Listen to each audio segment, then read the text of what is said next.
What's up, Farmer? How you doing, Cryptex? How you doing tonight? Can you hear me okay? Can I be heard, folks? Can you hear me? I can hear you just perfectly, man. What's up? Good. I don't know. I'm trying to post a couple comments, but it says a comment has failed to post to Cryptex. So I don't know.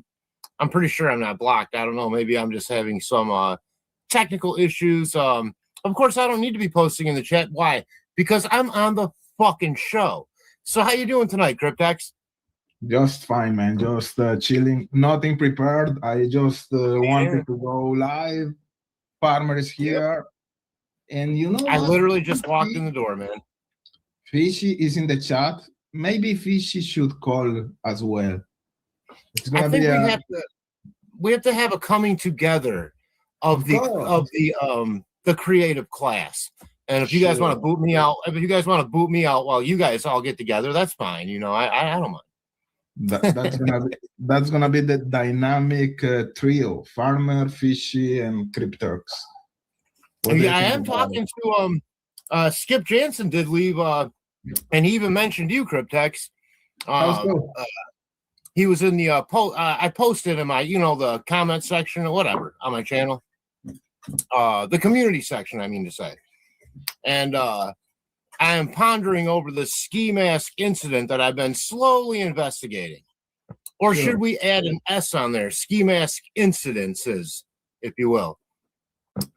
Now, I always thought that the Galveston incident and the Delphi incident were separate incidences. But as I started researching, I think that, am I yelling? I think that that's fine. You can yell, man. I think that those are considered to be the same incident. And then the incident that you mentioned, which I had never heard of until you said it there, in Young America. And that incident happened also a black mask. Both were black masks, okay? Sure. And that happened in 2009. Boston Christian, how you doing? Good to see you. And it was described as a 9-year-old girl said that she was nearly attacked by a guy in a black mask. She somehow got away. He chased her into a yard or something. Am I right, Cryptex? Have you read the details on this? Yeah, sure. Just go ahead, man. You're oh, God. Come on. Look, are these the same people? One would assume. They said it was I want to know, what was TK's body weight? He had 2 feet back then. Does that add to the weight? You know what I'm saying? So she said it was a thin person, but adding that foot doesn't necessarily make you a fatter person, just gives you a foot, right? So my point is, was he a thinner person because he was getting around more? Let me share something here, Farmer, and let's talk about it. Big Heathers, great movie, by the way. You ever seen the movie Heathers? Big Fishy, Biggie Fishy is talking about. Now you're Biggie Fishy? Why do you keep... Oh, God damn it, Fishy. Man, I cannot share the incident in Young America. Oh, fuck. Give me 1 second, man. How can I look for it? Young America. Delphi mask incident, something like that. Yeah, AI, I don't usually use AI, but I actually let it help me on this one, and it definitely tuned it in a little bit better for me. I kind of liked my first real. This is where I purposely went on to whatever AI and said, let's make this an AI thing. I know I'm way behind the times. I'm still using a rotary dial phone, by the way. You know what's the problem? I have to pay for the Faros Tribune journal to be able to, you know what? But yeah, anyways, that incident, it seems to be happened in May 2010. 09. That was a 9-year-old girl that was nearly abducted by a masked man in Young America. So I think it is Smells like Tony Klein, man, for real. Well, let's just throw that shit right out there, huh? Boom, just lay it right out there, Crip. Smells bad. Smells like the Kleins. You know what I mean? So right. Yeah, I think the smells like a rotten foot to me. Yeah, sure. The ski mask incident you were talking about in that channel. What's the name of this guy? I forgot the name of the YouTuber. The guy that the host in the channel you were talking about the ski mask incident. I mean, I'm the one that brought. I'm the one that talked about that incident. I mean, I don't know. Yeah, but you were in another YouTube channel talking about it. Oh, Frank? No, you don't like Frank. I know you hate Frank. I don't. No, I just got out of work. I don't know. It was a busy day. I was running around all day, driving around to the exciting city of Elkhart, Indiana. Aspen. Oh, Aspen. Oh, right. That's why we need Fishy here tonight. That's why we need Fishy here on the phone. Come on, Fishy. We're waiting for your call. Come on. No, it was Aspen, I didn't even know what I did in that interview until the next day. I was on Sleuth's channel. And someone said, I can't believe you got that information out of Aspen. And I go, oh, my God, I had a few drinks. What did I do? I didn't even remember. And then because I had already done Sleuth before that, I was on 5 hours live with other shows. I was a madman. And Aspen just called me up and he's like, Farmer, I want to go live. It was like 3 a.m, you know. And I really did pressure him. If you watch it, if you watch it from the beginning, I'm really like, we want to know what you know. And he came out with that stuff, that okay, we can go over it. That the ski mask incident, the girl with the ski mask incident in Galveston / Delphi, if that is the same one. There was a third person that was roommates with KK and friend 1. Okay. Mm-hmm. But not friend 1. This guy was a different guy, and his name started with a C. And he went to California. But if you remember, there was something mentioned about KK and California connection too. I'm not sure if that all fits together. Look, I'm just like, throwing that out there. Tell me about that California connection, because I really don't know anything about it. Well, I can tell you that when they were initially, when KK, all that started coming out, and that interview was leaked that he had with Vito, and then also the interview with the news anchor lady, I can't think of her, Barbara McDonald or Barbara whatever, that there was some After Vegas connection, and also when they said to KK that he was the sort of catalyst to the largest CS ring, right? Or whatever I'm trying to CP, whatever, the weird molester types, you know what I'm saying? Was the biggest ring of them, that since in the whole state of Indiana, right?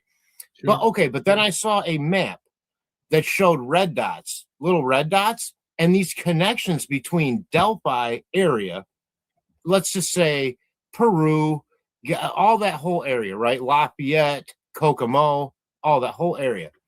And there were all these connections to Vegas and California in this whole sort of ring. Mm-hmm. Because he did plead guilty to that, right? KK, right? He didn't ever had a trial per se, did he? He just pled guilty, right? Or he just said, okay, I'm guilty. I mean, he never had a proper trial, did he? Where witnesses came on and testified, correct? You mean the separate process for season? You mean that? I mean, Keegan, he just said, look, I'm guilty, give me whatever time. He avoided a trial that way. And so what I'm saying is, we never got any of those facts of that ring, of that data, of any of that shit during that time, whatever he was involved in. Guys, he got 40 years in prison on a plea deal. Mm-hmm. What fucking kind of shit was he mixed up with? That was a great deal, It was an awesome deal for him. The victims, and we're not the victims, first the victims and their families, never got a lot of those answers because that court process was moot at that point. Okay, I'm guilty. Give me the lightest sentence you will. So they didn't have to go over all those details. You see what I'm saying? It avoided a whole court proceeding. Am I correct, guys? Chat, am I wrong on that? But it's not, at least, in the Richard Allen process, some details did come out. Now, in my opinion, a lot was not asked during that trial on both sides. That's the part I faulted for. Whether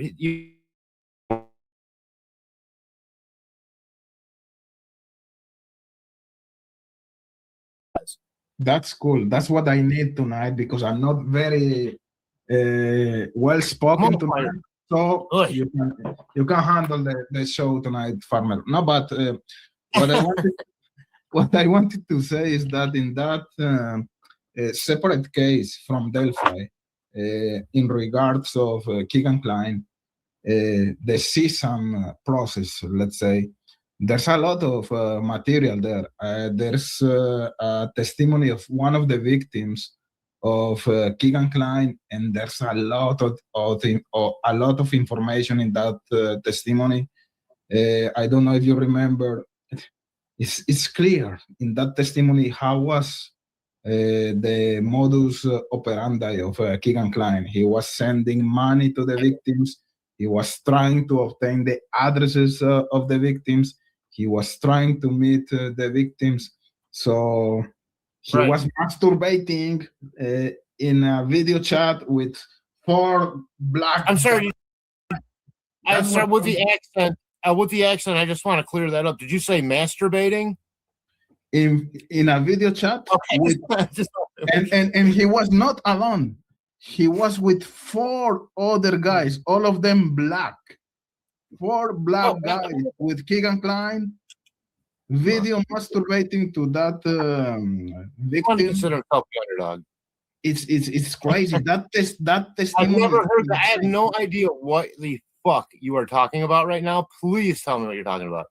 The testimony of that victim is in my community page. You can just scroll until having that PDF. I have a link in my testimony page, in my community page, and the details there are just insane, man. So people saying that Keegan Klein is just. Are you saying that he? Wait, I want to clear something up. Yeah. Are you saying that he was in a room masturbating with 4 dudes? Look, the color doesn't matter. I guess it was in a room. It's not clear if it was in a room or in a pool or in a. I don't know, oh my God! I don't. The location is not specified, but what is specified there is that Keegan Klein was masturbating with video chatting with 4 black guys to the victim, and one of the black guys, he had gray hairs. Gray pubic hair is very detailed. Jesus. You went down there. Oh my goodness. And there's a lot of. What about on top? Did he have gray hair on top? There is a lot of redacted parts in that testimony, but what is not redacted is so insane, man. Right, if you got it. It's gonna change your perspective about Keegan, because everybody has an opinion about Keegan being the fat, stupid guy behind the computer. But look at the testimony of that victim, and it's gonna change right away your thinking about Keegan. It's just insane, man. It's just. I just want to sympathize with I Am Celt really quick, because as they're saying, like, this is pretty traumatic, all these things you're saying, but honestly, it doesn't make me feel any worse about him. I mean, it doesn't sound like he's masturbating with children. I mean, guy's got gray pubes. You're saying that, literally the rug matched the drapes. You know what I'm saying? Gray downstairs, gray up top. Hey, these people are of age. If they want to masturbate together, I'm not going to hold that against them per se, as long as everyone's an adult making conscious decisions. In fact, it may go far enough for me to even go, just like, wow, what the hell is going on this planet? I understand. I just never expected to hear that, but go ahead, please. Yes, but I get it. If you want to masturbate with the whole planet alone, that's fine. But when you are showing, but when you are showing that image to a child, that's another fucking thing. You know what I mean? Wait a minute. Whoa. Exactly. I didn't hear that part. That's the testimony of the victim. The victim said, Keegan Klein was video chatting with me, and he was masturbating with 4 black guys in that situation. You know what I mean? I would like to apologize to the chat, to the victim, and to Cryptex. I'm sorry, I missed that part sort of in the process of just the gray pubes and everything. It just sort of, it really kind of struck me. So I do apologize. I didn't realize that was during a SA. So I certainly don't want to be disrespectful, please. And remember, so please, you have to read that document. You have to read, read that document. No, don't make me. No, you have to. You have to. And you're gonna make a lot of connections, because we know that Keegan Klein. I am interested in that. Remember, in the transcript that was published by, I think it was the murder sheet. I don't even remember. In one part of that transcript, it's clearly stated that Keegan Klein was sending money to Libby via the Cash App application. And I remember the sentence by heart. We have the money, the Anthony Shots money account going to Libby. So you have that transcript, and you have the testimony of the victim in another separate case for CSAM, where Keegan Klein is the person being charged, and you put those transcripts or those testimonies together, and you're gonna make a lot of connection. Everything is gonna be just adding together, man. It's just insane. It's so disgusting. It's so perturbing, so disturbing. Sick. It's insane. That guy is the worst person in Earth, for real. And people underestimate that piece of shit for some reason that I still don't understand. But anyway. No, you're right. There is definitely some. Well, he gets underestimated because he plays it off that way, and people buy into it. You know, I'm just the kid that got picked on a lot by his overbearing father. You know, I'm just I'm the fat lazy guy who's always been a loser. You know, but online he had a chance to sort of have his own, you know, to sort of create his other personalities, if you will. Think about that. You know, suddenly he has a photography business. Of course, that's going to be ported all through any kind of online shit. Suddenly he's on tour with what's known as, what was it called? The Warped Tour. I mean, it looks like maybe he carried some equipment maybe for another band. You know, that he had some kind of rap rock career, you know.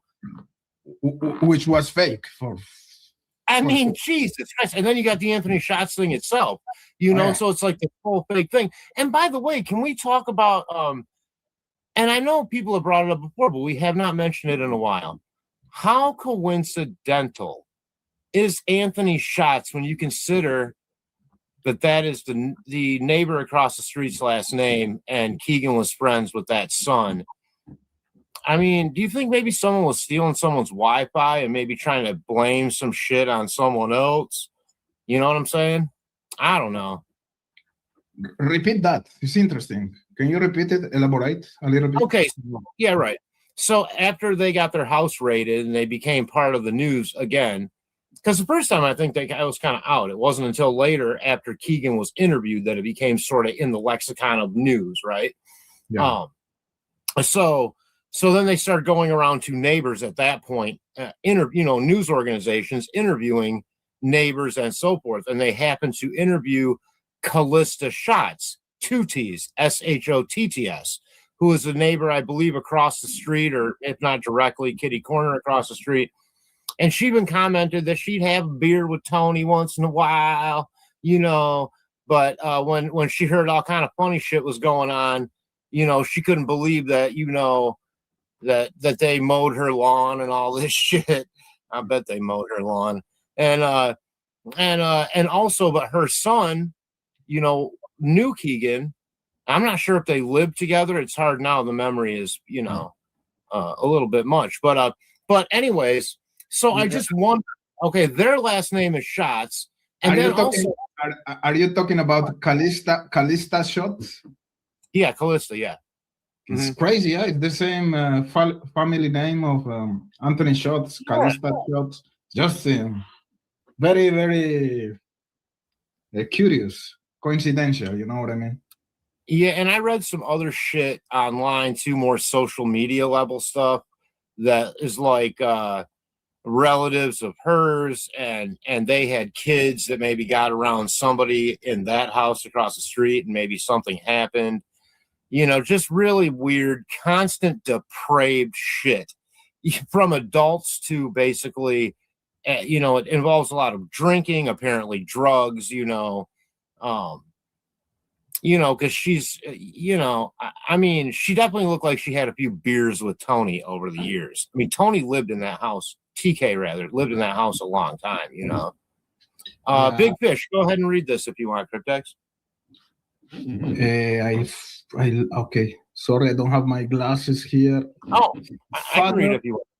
Father, their houses either connect or is right behind. So that's how close they were. Yeah, this Shots, and I mean, it would probably then. It sounds like it would have been close enough to steal someone's internet signal. I mean, come on, Keegan was at least smart enough, probably, like you said. Okay, right. He hid his phone in a microwave, which I still find I doubt, because if you're doing a search warrant, you don't look in the microwave. I guess you don't look in the microwave. I mean, good thing he didn't hide like a kilo of cocaine in some oversized microwave. Whoopsie, he could have just got the fuck away with it because the cops don't bother looking there.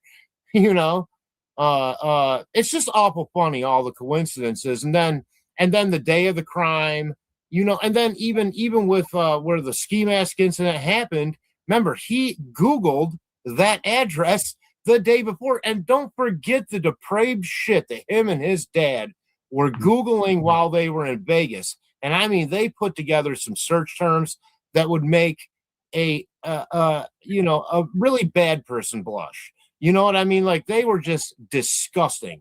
They should be banned. They should have their hands chopped off so they can never touch a social media device again. Send them to Saudi Arabia. Actually, it was not in the microwave. Skip Jansen's in the room, baby. Go ahead. No way. It was behind. It was behind the microwave. So it was behind. Keegan is not that stupid, man. For real. Hey, we should have Fishy and Skip Jansen here, man. It should be a super panel. It should be a super panel. Hey, what's up, guys? Come on. Skip. We're free balling. We're free balling. Join the party. Come on. Waiting for you. Come on, Big Fish. Join us on a free ball Friday night. You know that what's the family name of Fishy? No, we're not going to dox her, are we? Yeah, I will. Okay, go ahead. Corleone. Corleone. Fishy Corleone, because she's the boss, man. She's the boss in this community, you know what I mean? That fish will put a horse head in your bed. For sure. So, yeah. You want to read a few comments? Oh, you want to pop a few comments up there? I could read them out loud if you want. Okay, let's go. Fishy saying hi to Skip.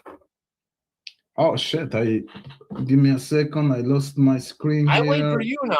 I took your advice. I wait for you to put them up now. What is Tony Klein doing today? Has he had any charges against him for essay? I mean, I don't think so. I'll answer on behalf of myself. I don't think so. What I understand is that he was in Florida for a while, and now he's back to Peru. So maybe he's just, I don't know, back in town again. He was in Florida for a while.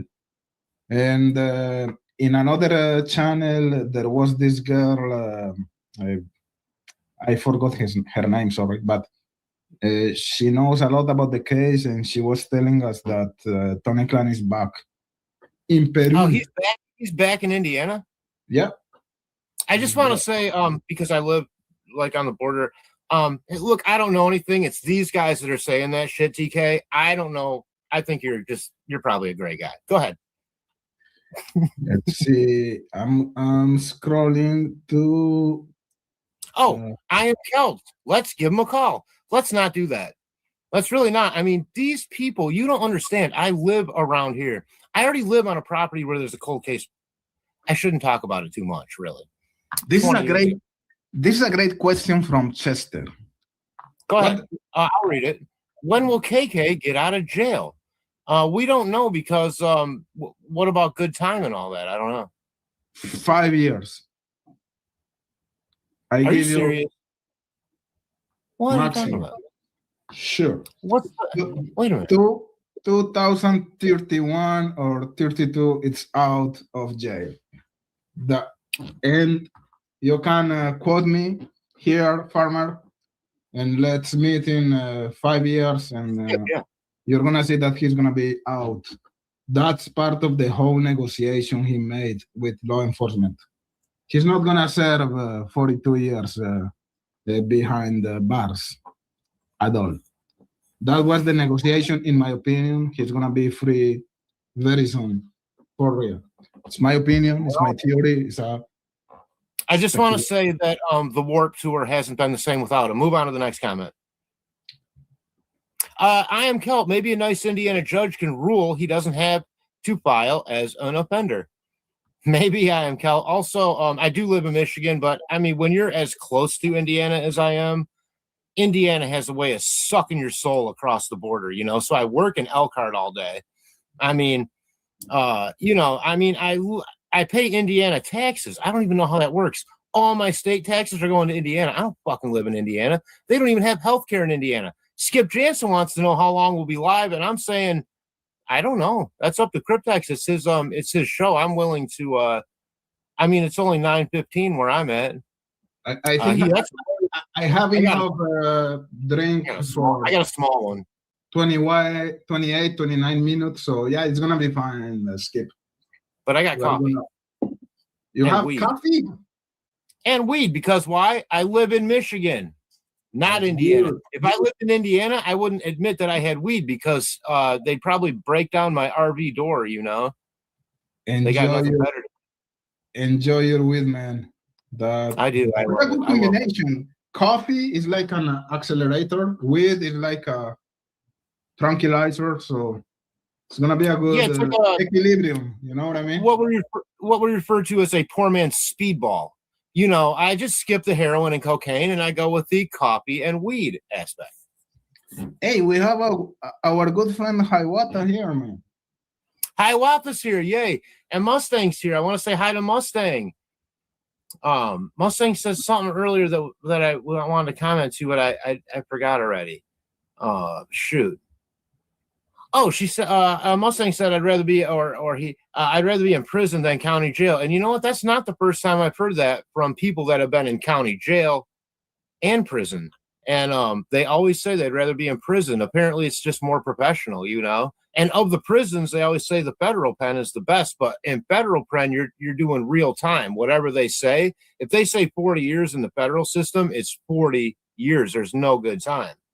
You're breaking rocks for 40 years. Boston Christian giving out a shout out to Jets Pizza. Thank you. Sorry, I'm reading ahead. I apologize. I am Kelt Jägermeister. I drank a bottle of that once. Yeah, me too. But I don't drink that shit anymore. No offense.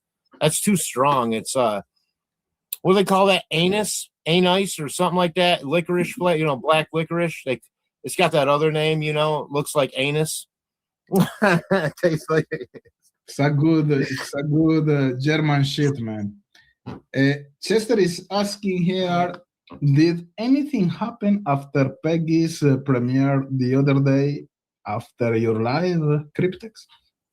I don't know what are you talking about. And by the way, Peggy, if you're here, you can You can call as well, of course. You're always welcome. Gross. Yeah, man. It's disgusting. Fishy. Big fish. Also, the county that they wanted to put them in would have been right across the street from the lawyers, and that would have helped him a lot. I think she's talking about Richard Allen. Oh, she's still talking about Richard Allen? I mean, but there's so many other things going on, you know. I contend that there are so many spears moving around Richard Allen that, I mean, people can keep focusing on Richard Allen if they want to. I'm not bothering to mention shit unless an appeal goes down. Oh, it's just, what's the point otherwise, really? Yeah. My opinion. Let me scroll a little bit. But that doesn't mean there's not relevant, you know, relevant stories that encircle this whole thing. That, to me, you guys, you get all, notice how you get all quiet when you want it to be all mysterious? That's where the mystery is at in these other smaller spheres. You know, what did that ski mask incident mean? What did the yellow, why make the distinction between all those other apps and then a few days later go on and say only exclusively the yellow UO app? What was it about that app? You know, I mean, these still are mysteries to me. Yeah. Because they never told us. They never told us. Doug Carter promised they would. He fucking lied to everyone, by the way. Carter was just, I don't know, man. Some dramatic theater. The reason that people don't believe cops is Doug Carter. Because, you know, he's going to let us know everything. Micah, hit those lights, baby. You know, we're going to let you know everything, but we're not going to tell you shit, and I'm never even going to talk again. I'm done. You know? He loves too much himself. You know what I mean? The way he talks, the dramatic way he talks, it was all about him. Yeah. You know what I mean? Politician. Yeah. When you have a professional, a person from law enforcement performing during a press conference like that, they are straightforward. Okay, those are the facts. This is what we need for you guys from the public. This is the information we know. This is the information we need. Very, very professional, very straightforward. But he was all about theatrics, all about dramatics. He loves too much himself, man. And he was creating a lot of confusion. He was sending messages that were just confusing. The sketches are not a picture. The guy on the bridge is not the same guy that is saying, what's the way? Down the hill, whatever. Everything confusing. Everything that was coming from the mouth of Carter was a mess. That guy was a fucking mess. Is the worst spoke parlor. What's the name of the person who was in charge of speaking to the press? It's just he was just a mess, man. A fucking mess. It's just crazy, for real.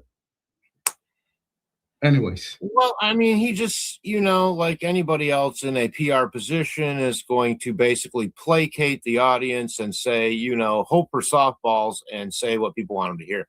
I mean, the anomaly to me and everything he had to say was that 2019 presser, where if you remember, they completely changed the sketch. They completely changed the details and then just wanted everyone to swallow it without any fucking explanation. And that's where they left it, as far as I'm concerned. Yeah, I know, but use all the F words tonight. You know, I do apologize for that. It gets a little frustrating that we're still talking about things that just should have come out. It's not, after all, we're not talking about UFOs or Sasquatch. There's no government conspiracy here. Why won't all this stuff come out? Uh-oh. Oh, look at that. There you go. It's not Sasquatch, but there's a Bigfoot. And this you're gonna like this one. Oh yeah. I mean, Obama just mentioned it the other day. He said there's no basement there, that, you know, unless it's a big conspiracy. I mean, all this shit's coming out. Trump's talking about it. Obama's talking about it. It's real.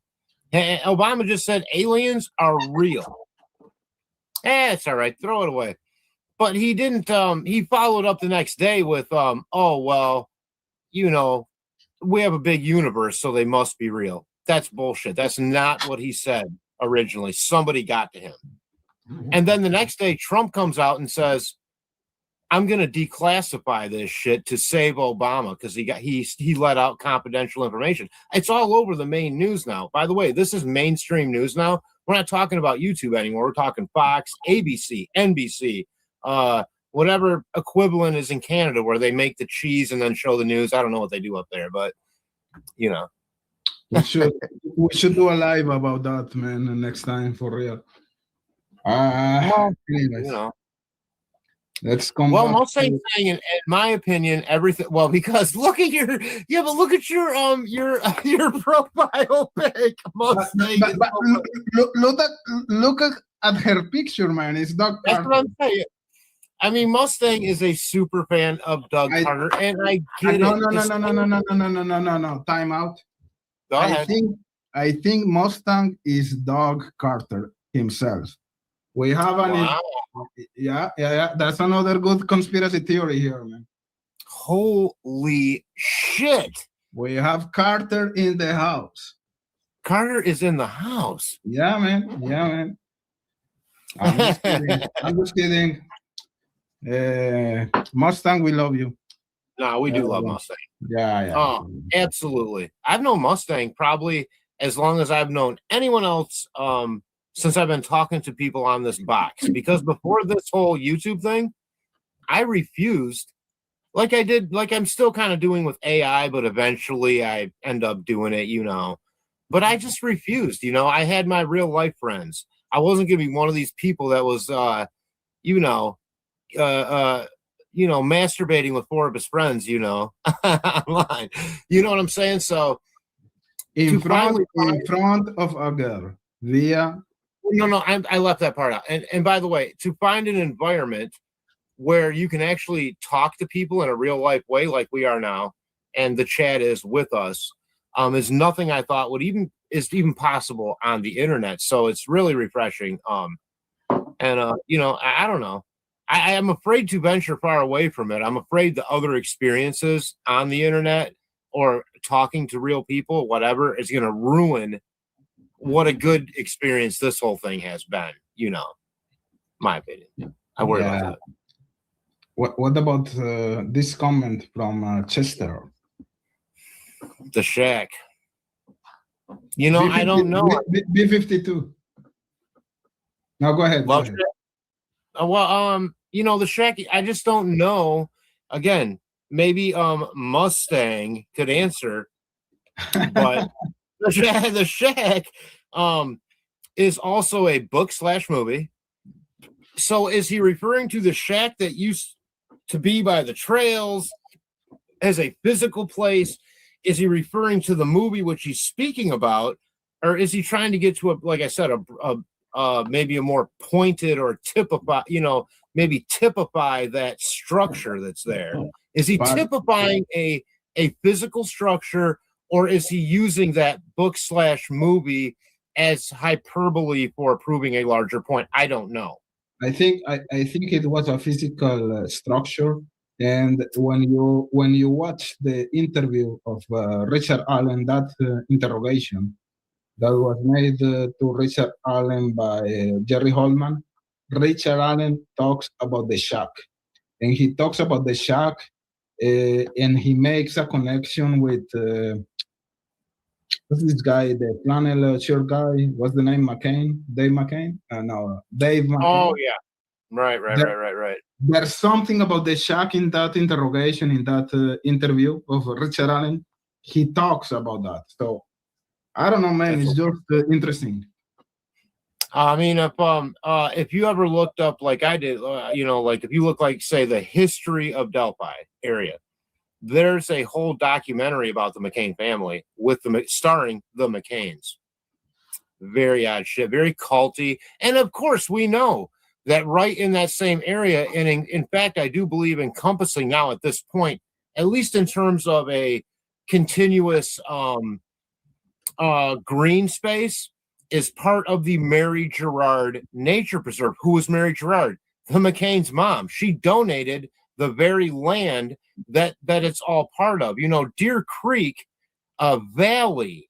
Remember, it's a valley. What's that mean? It's always been a valley. Why? Because it floods every year because of rain and snowmelt, right? So even though they have it controlled a lot more now, it still needs to remain a valley. It's a floodplain. You can't build a house down next to the Deer Creek. You know, notice that Ron Logan's house and property is above the creek, not below it. You know, so it's very historic. In other words, that soil hasn't been turned over in hundreds of years. And by the way, the private driveway from the Snowbirds BW's family, that used to be a public thoroughfare before the highway was put in. I've looked on the 1800s map. Horse and carriages used to use that shit. And there is a cave on the other side of the bridge. It says so on an 1887 map, so forth, that I found on Delphi, where the word cave is clearly written on the other side of the it was right when the Monon must have been built. It was 1880s, 1890s. So now, and I have had confirmation, I believe, I don't want to call them out, but I think Hiawatha, sorry, I'm going to call them out. Sure. They've been there. It's a caved-in cave over there. I only mention it because even the historians swore there are no caves in Delphi. Yeah, I found it on a map. You know, so I don't believe anybody.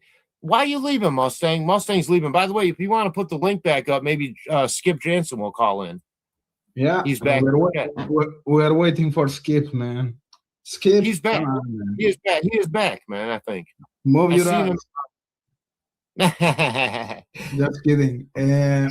Let me say hello to Jenny Farmer, because Jenny is a very good friend of the channel. She is very loyal, great energy. And I think her birthday was yesterday or before yesterday, I think. So happy birthday again, Jenny. And thanks again for being here. So cool to have you here. And Jenny, allow me to say, Ramadan Mubarak, happy birthday to you. We are happy to have you here. Thank you. She's awesome, man. She's always here.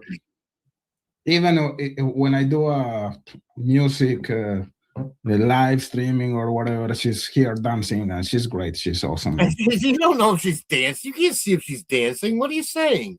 She's telling me that in the chat, so I believe her. All right. Yeah, so everyone Miranda Lee, hi. I'm doing as good as I can be. Yeah, man. Let me scroll a little bit here. People are saying. In other words, guys, chat, everybody, when times are bad, yeah, you bitch about them. But if you don't acknowledge the good times, if you don't acknowledge when things start to turn around, then you can't manifest it continuing to go that way. And so I'm not looking back. You know what I mean? I'm just not looking back. But thanks for saying so, Jenny and Miranda, everybody. Thank you, Hiawatha. Yeah. Peggy is talking about that map you were talking about, Farmer. Multiple bosses, Hiawatha, both having birthdays is why we're Ramadan Mubaraking everywhere. Sure. Oh, what was the question, Cryptex? No, can you read the comment from Peggy? Sure. Vicarious Vigilante. Yep, I have that map too. The cave is on Ron Logan's property, not according to the map I've seen. According to the map I've seen, it's in fact on the other side of the bridge, on the Weber side of the bridge. In fact, if you know where the places where they say go down the hill was said, it's basically right off where the private drive is, kind of in that same area. If you go on the other side of the bridge, right? Instead of going down the hill towards the creek, you go the other way down the hill. There are two fucking hills, by the way. You know. Yeah. There's more than one hill. There's more than one hill, guys. I mean, if you look at it, it looks like, the land really folds into itself in that area. There are many mounds, many hills.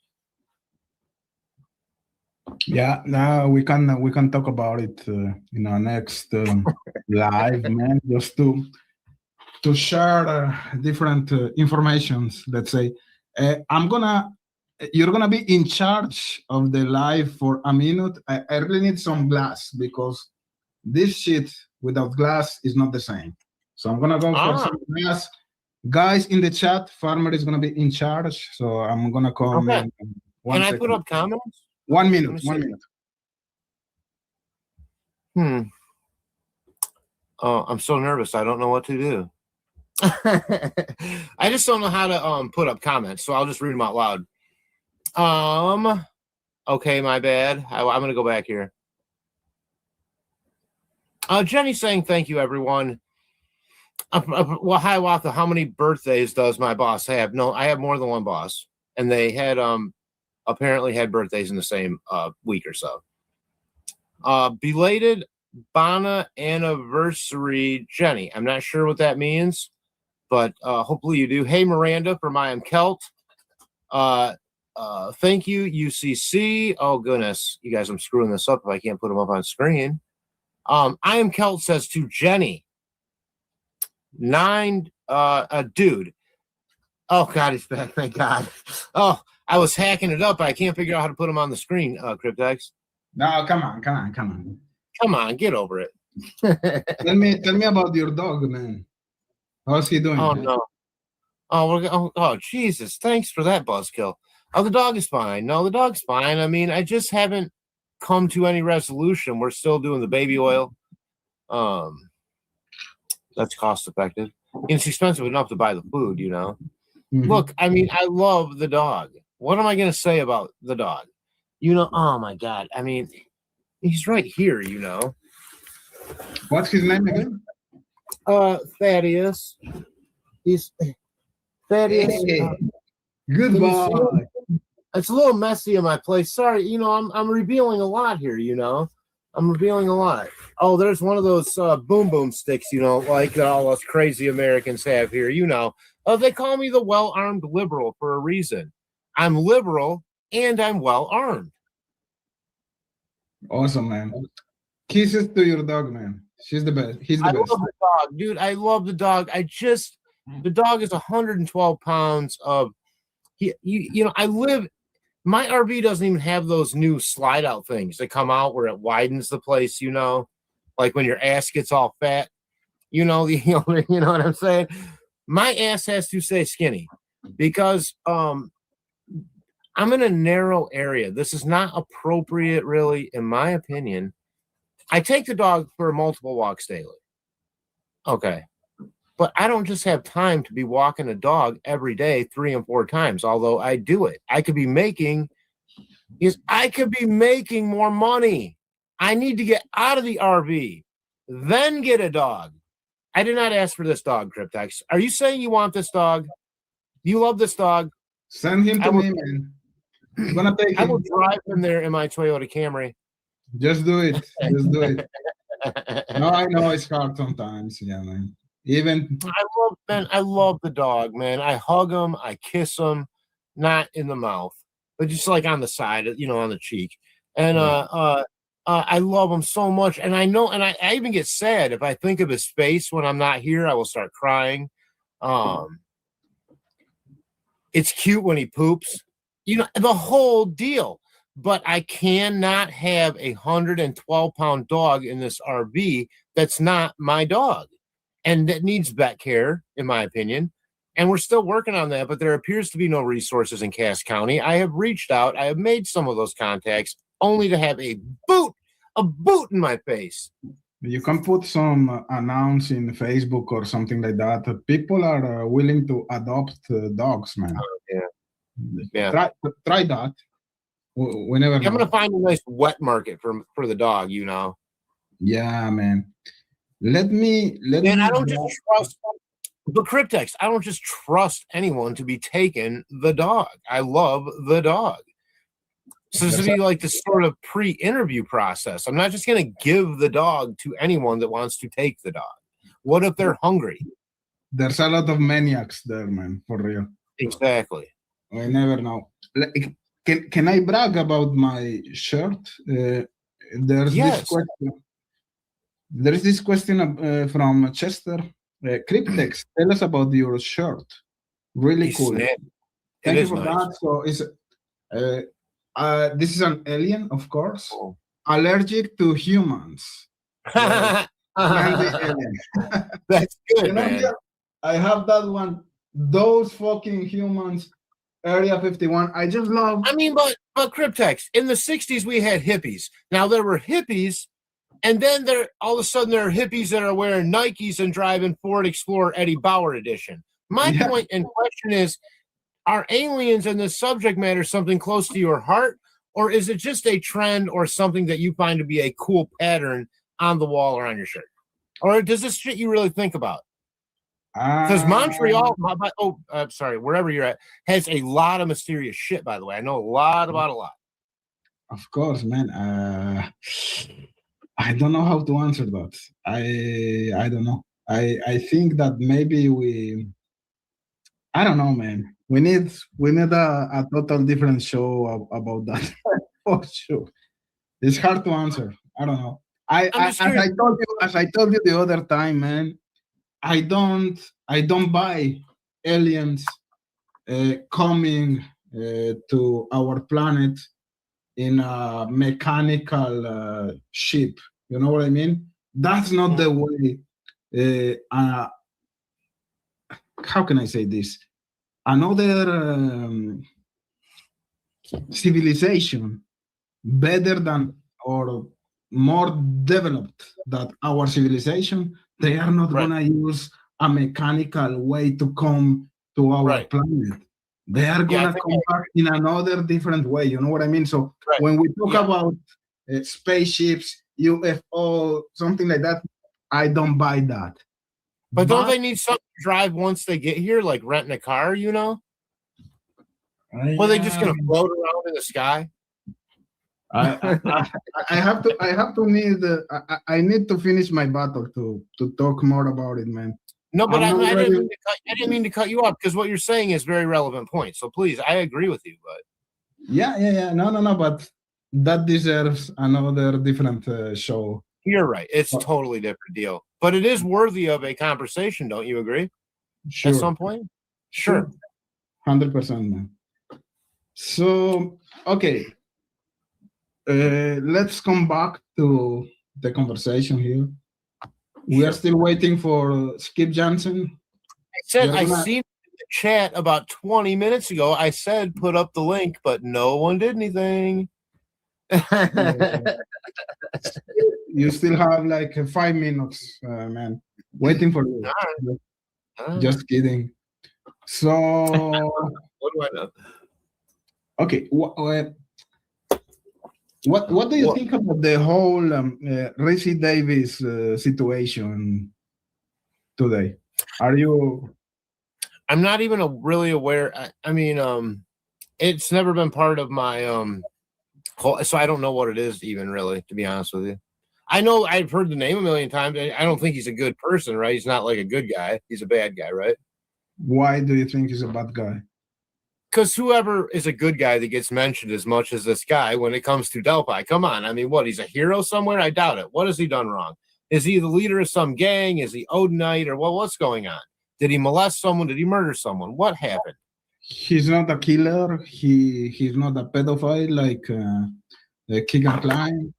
He is serving time in jail because he was into some type of meth operation, something like that. But he's not a killer. He never harmed anyone, like directly, let's say. And he had relevant information about the case, in my opinion, because in 2017 he wrote a letter where he said that Ron Logan. Did this guy have an interview at some point early on with a news anchor? No, in some YouTube channels, case by case, and recently to the Prof. But go ahead. What is interesting to me is that he has information that only the killer would know. And this was about the box cutter, which is the murder weapon that was used allegedly by the killer or the killers in the Delphi's case. And he knew that in 2017. So a couple of months after the commission of the murders. And this is a fact because he wrote a letter and he sent that letter to law enforcement. And that was a confession that was made to him by Ron Logan. Ron Logan was in jail with him, and that information was given to Rizzy Davis by Ron Logan. The murder weapon was a box cutter, something that was a big revelation during the process of Richard Allen. So you can see some type of connection between Ron Logan and the crime in that sense. I don't know if you follow me. You know what I mean? I mean, I do follow you, but I would ask this question. Yeah. If a murder has been committed on your property, the body's found on your property the next day. Now, weird alibi thing aside for Ron Logan, wouldn't you at some point probably hear in that tight-knit close circle, and everybody knows each other over there, about how they were probably killed? Or are you saying that nobody knew how they were killed because the autopsy report was not released and nobody should have known that it was specifically a box cutter versus, say, a butcher knife or a pocket knife or something like that? Exactly. We knew. We heard the word box cutter during the process of Richard Allen.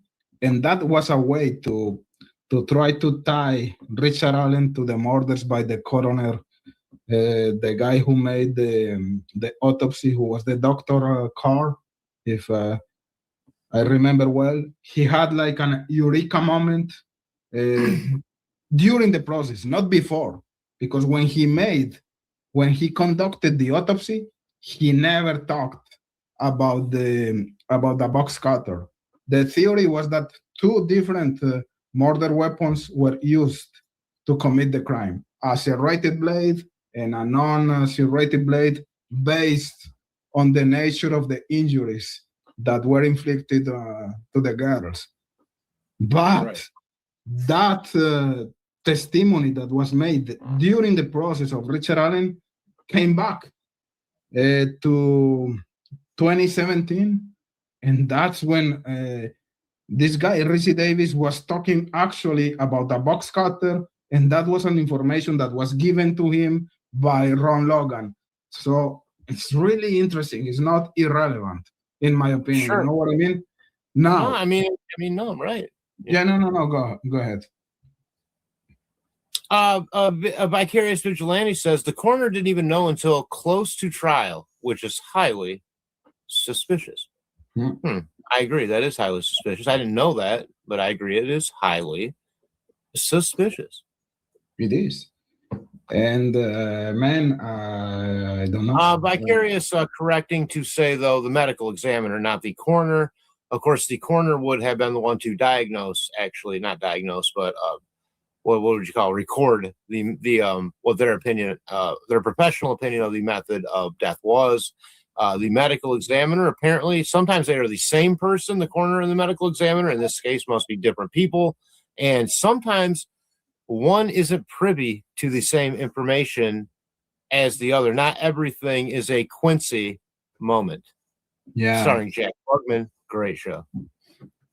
And that is the main element that makes me think that Rizzy Davis is solid somehow, but he's adding a lot of elements to his original story that I think some people are feeding him with some information, in my opinion. Now he has a big story with a lot of elements that were added to his initial story but at least the box cutter information is very, very relevant in my opinion. So sounds relevant to me. I mean, it makes sense, right? I mean, it's like saying the river search didn't mean anything when they spent $1 million after a lie detector test at an Air Force base the day after they start that shit, pretty much. I mean, of course, this all has to mean something. Wife Lilith has been telling us that for how long? She's been dropping little clues. Hiawatha saying, don't forget Holman went to the CBS dumpster to look for a box cutter in 2022. I didn't know that, but yeah. What are you going to expect to find in a dumper site after 6 years? Do you really believe that Jerry Holman is so optimistic that he's gonna find a box cutter in 2022? 5 years after the commission of the murders, just come on. Seriously? Are you fucking insane? So, you gotta go outside. Anyways. Cryptex, I gotta let this dog out. I gotta take this dog for a walk real quick. Go ahead. Go. Yeah, he's doing his thing. I found out that the head shake, it is about ear itch, but it's also about potty time. It's his way of going, dude, I got to go outside now. Because every time he does it and I take him out, he pees and poops. He's waiting for you, man. I'm gonna be waiting for you here. Go ahead, go. Okay, all right. All right. Just enjoy the background, I guess. You know. Take your time, man. No worries. Look, it's cold as shit, and the wind is blowing about 45 miles an hour right now. I don't even know if I'm gonna have power all night. It's pretty gross out here. But yeah, thank you. I'll be right back. Thank you, everyone. I don't have anything. Hopefully, I don't have anything appropriate in the background, whatever that means. So, farmer, he needs to walk his dog. That's cool. Yeah, so we go to the chat here, guys. Chester, hey Chester, you should call someday, man. I really love your comments. I think you're a very common sense viewer. Interesting questions, interesting comments. So why not? You should seriously, you should call someday. So your comment here is, what about the river search? When did that happen? This is an awesome question, and I don't know if it is a rhetoric question because maybe you already know the answer, but the timing is perfect. The river search started right away after the confession of Keegan Kline at the Grissom Air Force Base. So the connection is there. It's just clear as crystal. Law enforcement, Jerry Holman and Nick McLelland, they took Keegan Kline out of jail. They put Keegan in that air base, the Grissom Air Force base. He made a confession, and after that confession, they conducted the search of the Wabash River.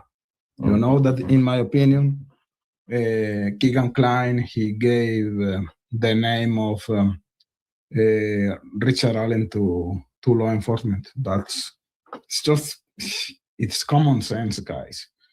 People say that I'm a conspiracy theorist, that I'm insane, but that's what makes sense to me. So I can take the criticism here. In Litigation Examiner, you can only label so many things in one investigation as highly suspicious before the whole thing becomes complete bullshit. Good point. Hiawatha, it was in one of his depositions. Fucking liar. You are talking about what? An addicted co-conspirator. Colombo made me want a Peugeot for Fortunately, I got over it. Who is Colombo? Me? Who is Colombo here, guys? Come on. So, guys, we are waiting for Farmer to come back. We are waiting for Skip Jansen, who is going to call in a couple of minutes, hopefully. Mercedes Gillan. How are you, Mercedes? Happy to have you here. Barretta. I remember Barretta. Barretta was the bald guy. Yeah, that was awesome. Awesome show. So, you know what, guys? While waiting,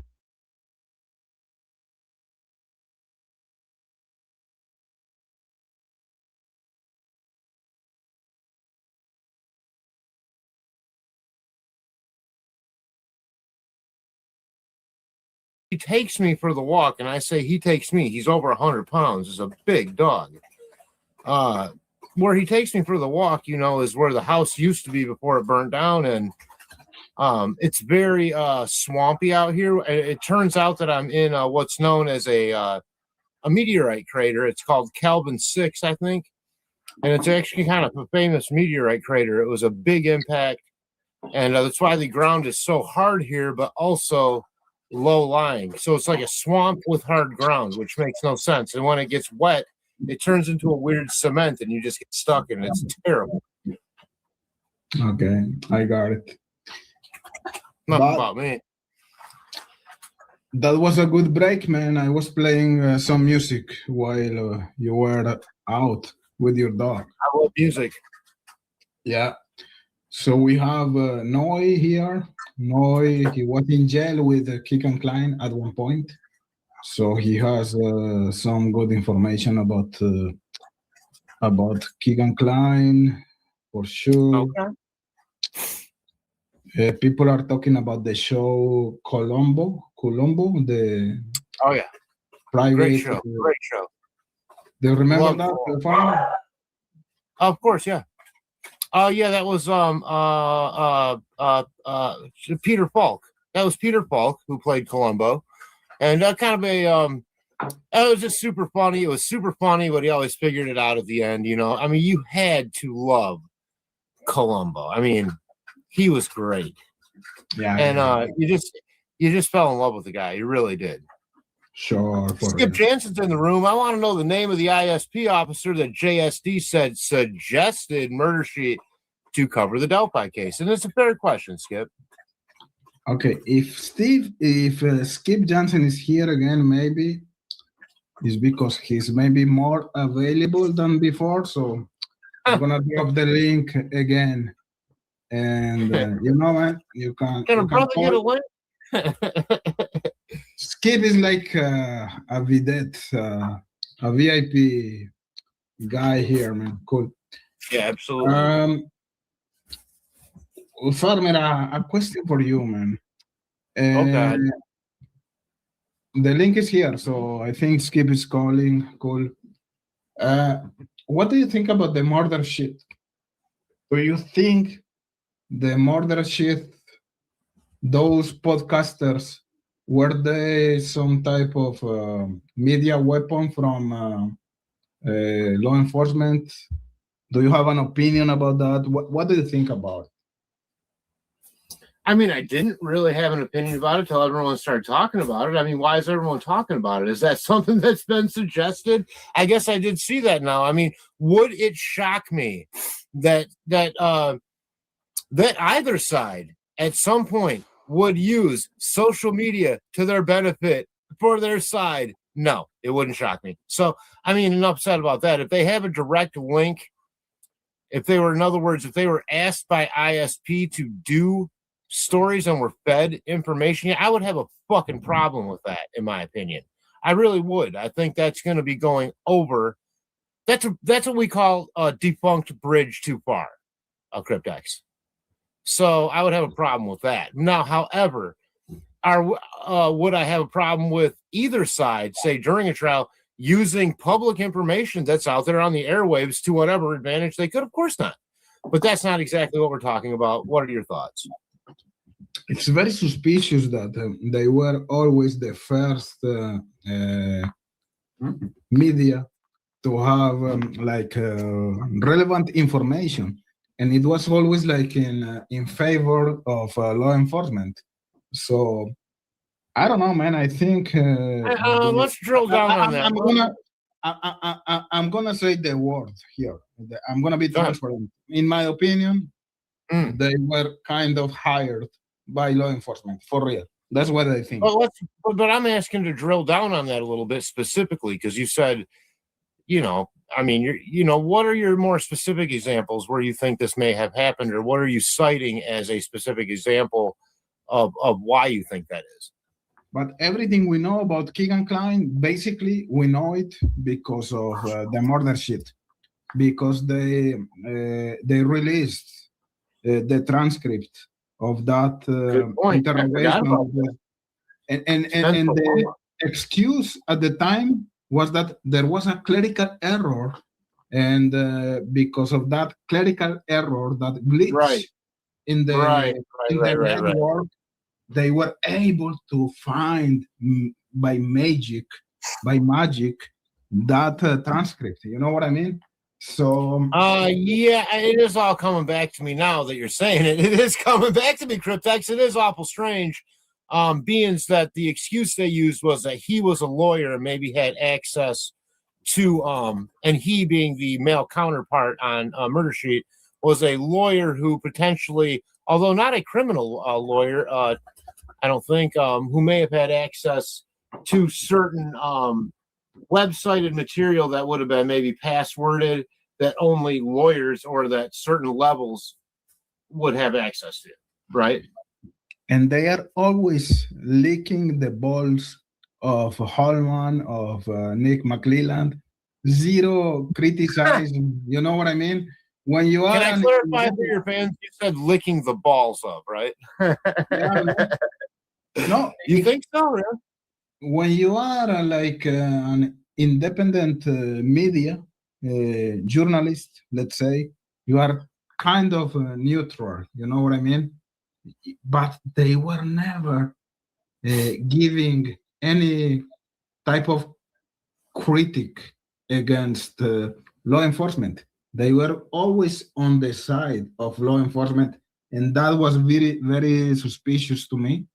And again, it was it was just like magic, there was a glitch in the system, and because of that, we were able to have those transcripts.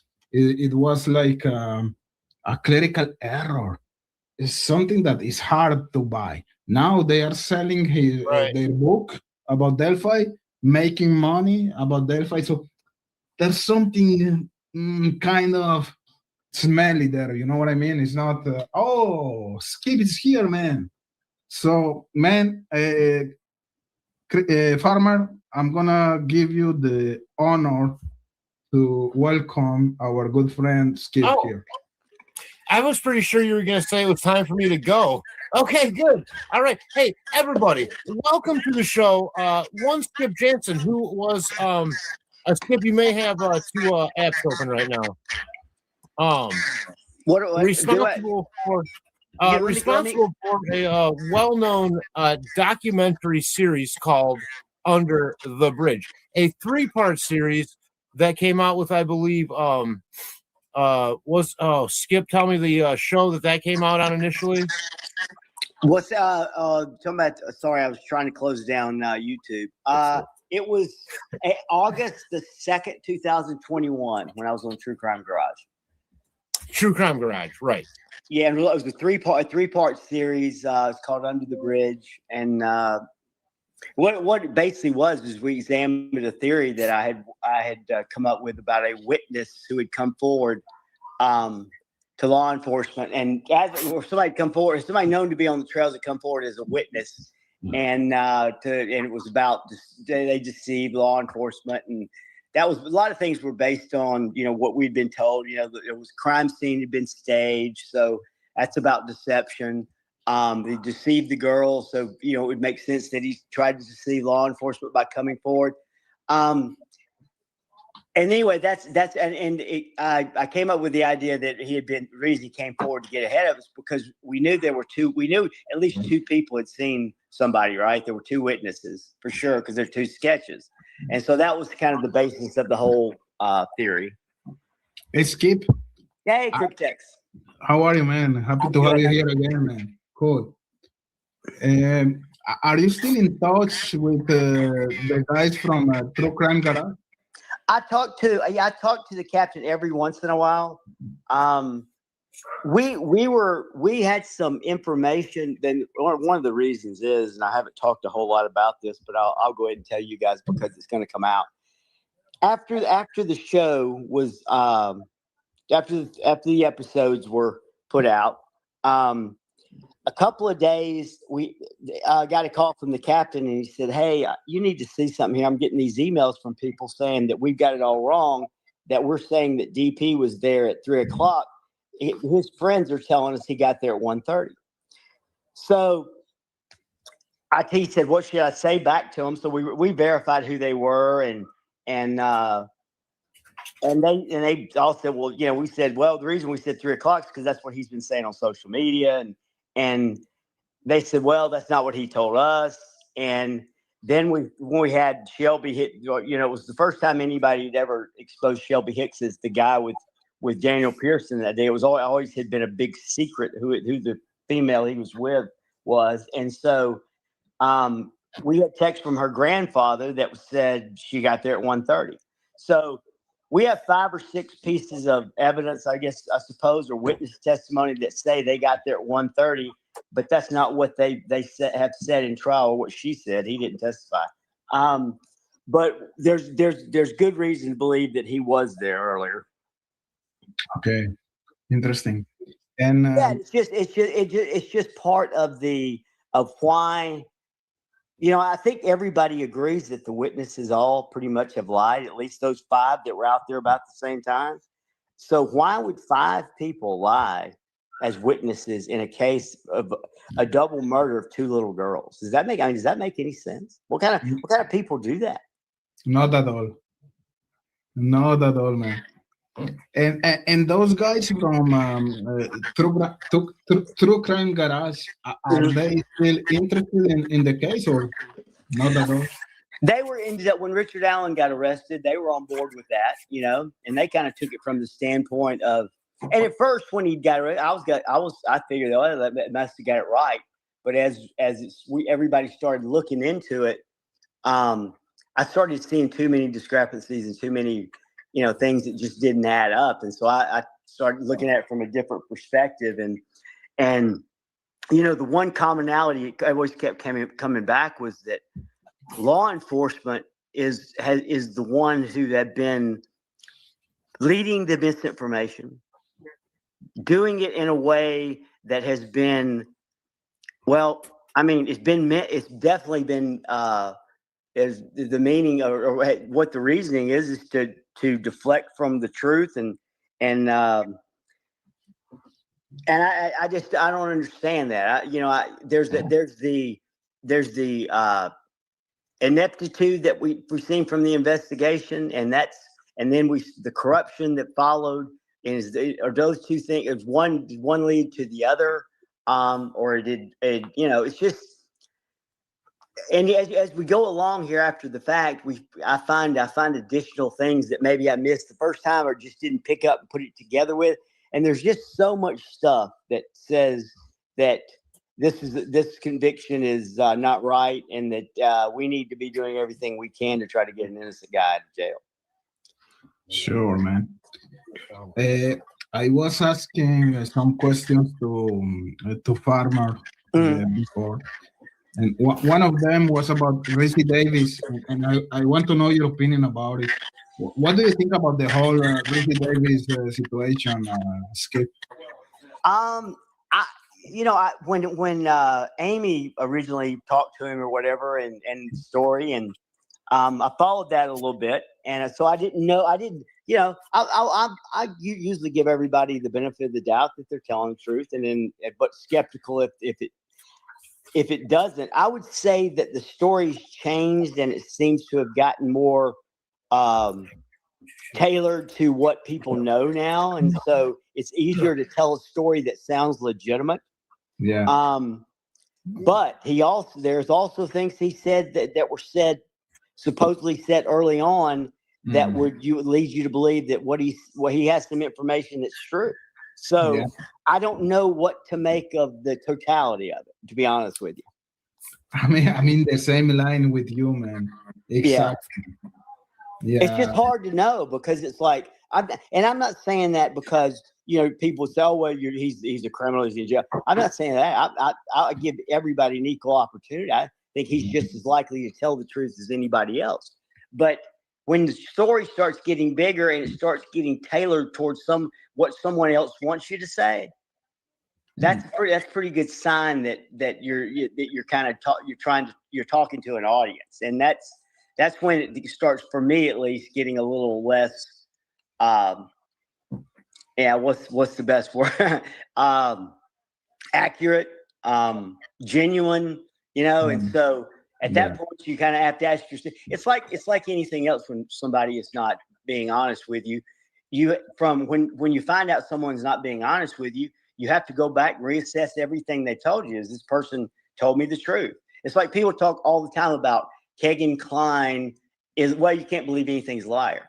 Well, that's not true. I mean, he doesn't lie about everything. Now, can you take it that? Yeah, you can project out that, hey, we can't believe it because we can't pick and choose. We don't have any secret ring decoder that tells us when he's telling the truth and when he's not. But guys like that, their determination of the truth and what's not the truth is how it affects them. So you have to know that going in. It's not about right or wrong, a good person, bad person. It's about they decide to tell the truth or not tell the truth based on how it will affect them. So he tells the truth when the truth is good for him. He tells a lie when the lie is good for him. It's pretty simple, when it comes down to that. And so people, I agree. It's crazy in this community what people will argue about. I have to say that I'm 100% aligned with you. Here's your thinking. Here's the thing about the client. They go in there, they do the FBI, because FBI rolls in heavy on to his place. It was really the only time that ever happened in this case. And they go in there, block a main thoroughfare down in Peru, to go in there to do a search warrant or execute a search warrant on Klein. And and then we don't hear another thing about this guy who's apparently involved in all this CSAM and with this Anthony Sheffield for 4 years or 3.5, 4. I mean, that's why I don't get the content creators arguing. The blame is on the ISP. If you want to take someone to task, take their asses to task. They lost a guy, a predator, for 3 to 4 years. They're the ones to blame. That the evidence, if he's the guy they were looking for, they would have found that evidence most likely in that 3 to 4 years. They were the ones who screwed up, not any content creator on YouTube. Yeah, no, great points, man. I'm 100% with your line of thinking. That's exactly what I think. So. Well, I don't have any problem when somebody says they have a theory that includes.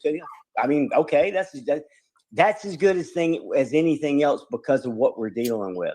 We're dealing with misinformation, disinformation, misleading information, information meant to deflect away from other things. So, at what point do you decide? Okay, I see people talk about things from the trial and they say, "Oh, well, this is true. This must be true," and they pick statements out, even though they know for the majority of what a witness said is not true. But they'll pick things out and validate or justify that by saying, "Well, it's trial testimony." And my response is, "Well, that didn't keep them from lying about all the other stuff. So why do you think this is true? So everything is up in the air. And that's why my focus has been on Richard Allen. It hasn't been on finding the killer. I think Libby and Abby were robbed of any true justice a long time ago. They were stripped of any true, and because there will never be another arrest. No matter what happens with Richard Allen, law enforcement, if they've gone to this extent to lie, cheat, steal, do you think they're going to admit they were wrong and go arrest somebody else? No, because this is about perception with them, right? And so the best we can do is get a man, and it's a pretty good thing, is get a man out of jail to go home to his family. And so the one thing, when I know Prof in his shows, he was talked about the only way they're going to solve, the only way Richard Allen's going to get out of jail is to solve the case. I don't agree with that. As a matter of fact, I think introducing third parties and arresting someone else and keeping the defendant out of jail is something that happens rarely. You're trying to, a defense team trying to create reasonable doubt. Their job's not to find the killer.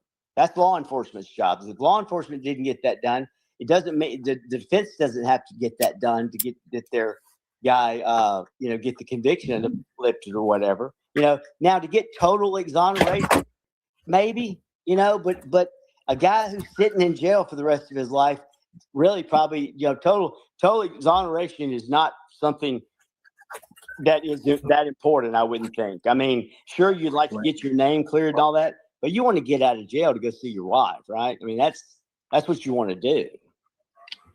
And so that's been my focus from the time of the arrest and stuff, is to try to find out from that standpoint. I haven't even really thought about who I think, killed the girls and BG videos and that be a gun and all those kind of things, because it's so cloudy.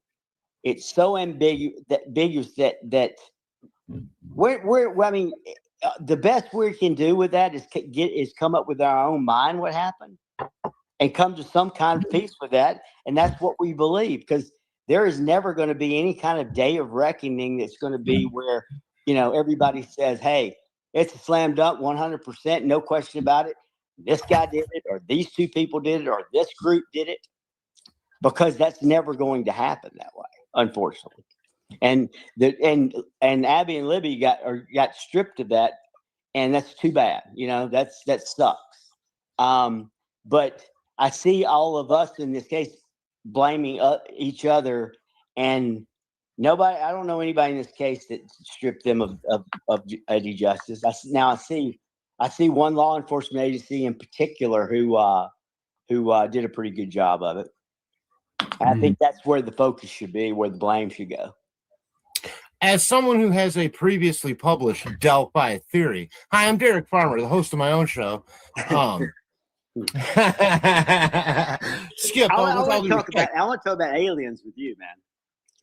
Well, you know what? It's a good subject. I mean, if you look what's going on in media, in our own Congress right now, it's a valid and worthwhile subject. Yeah, but besides, we can talk about it later. We can talk about Delphi now. Sure. It is. Oh, yeah.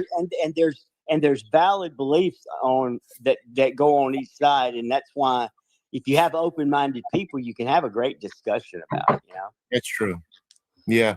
So because you know what? I mean, especially when you can't officially prove that you're right. I mean, my theory, I'm willing to be wrong. It just happens, in my opinion. Yeah. As I look back at it, it's over 3 years old now. I'm getting an echo on somebody's end.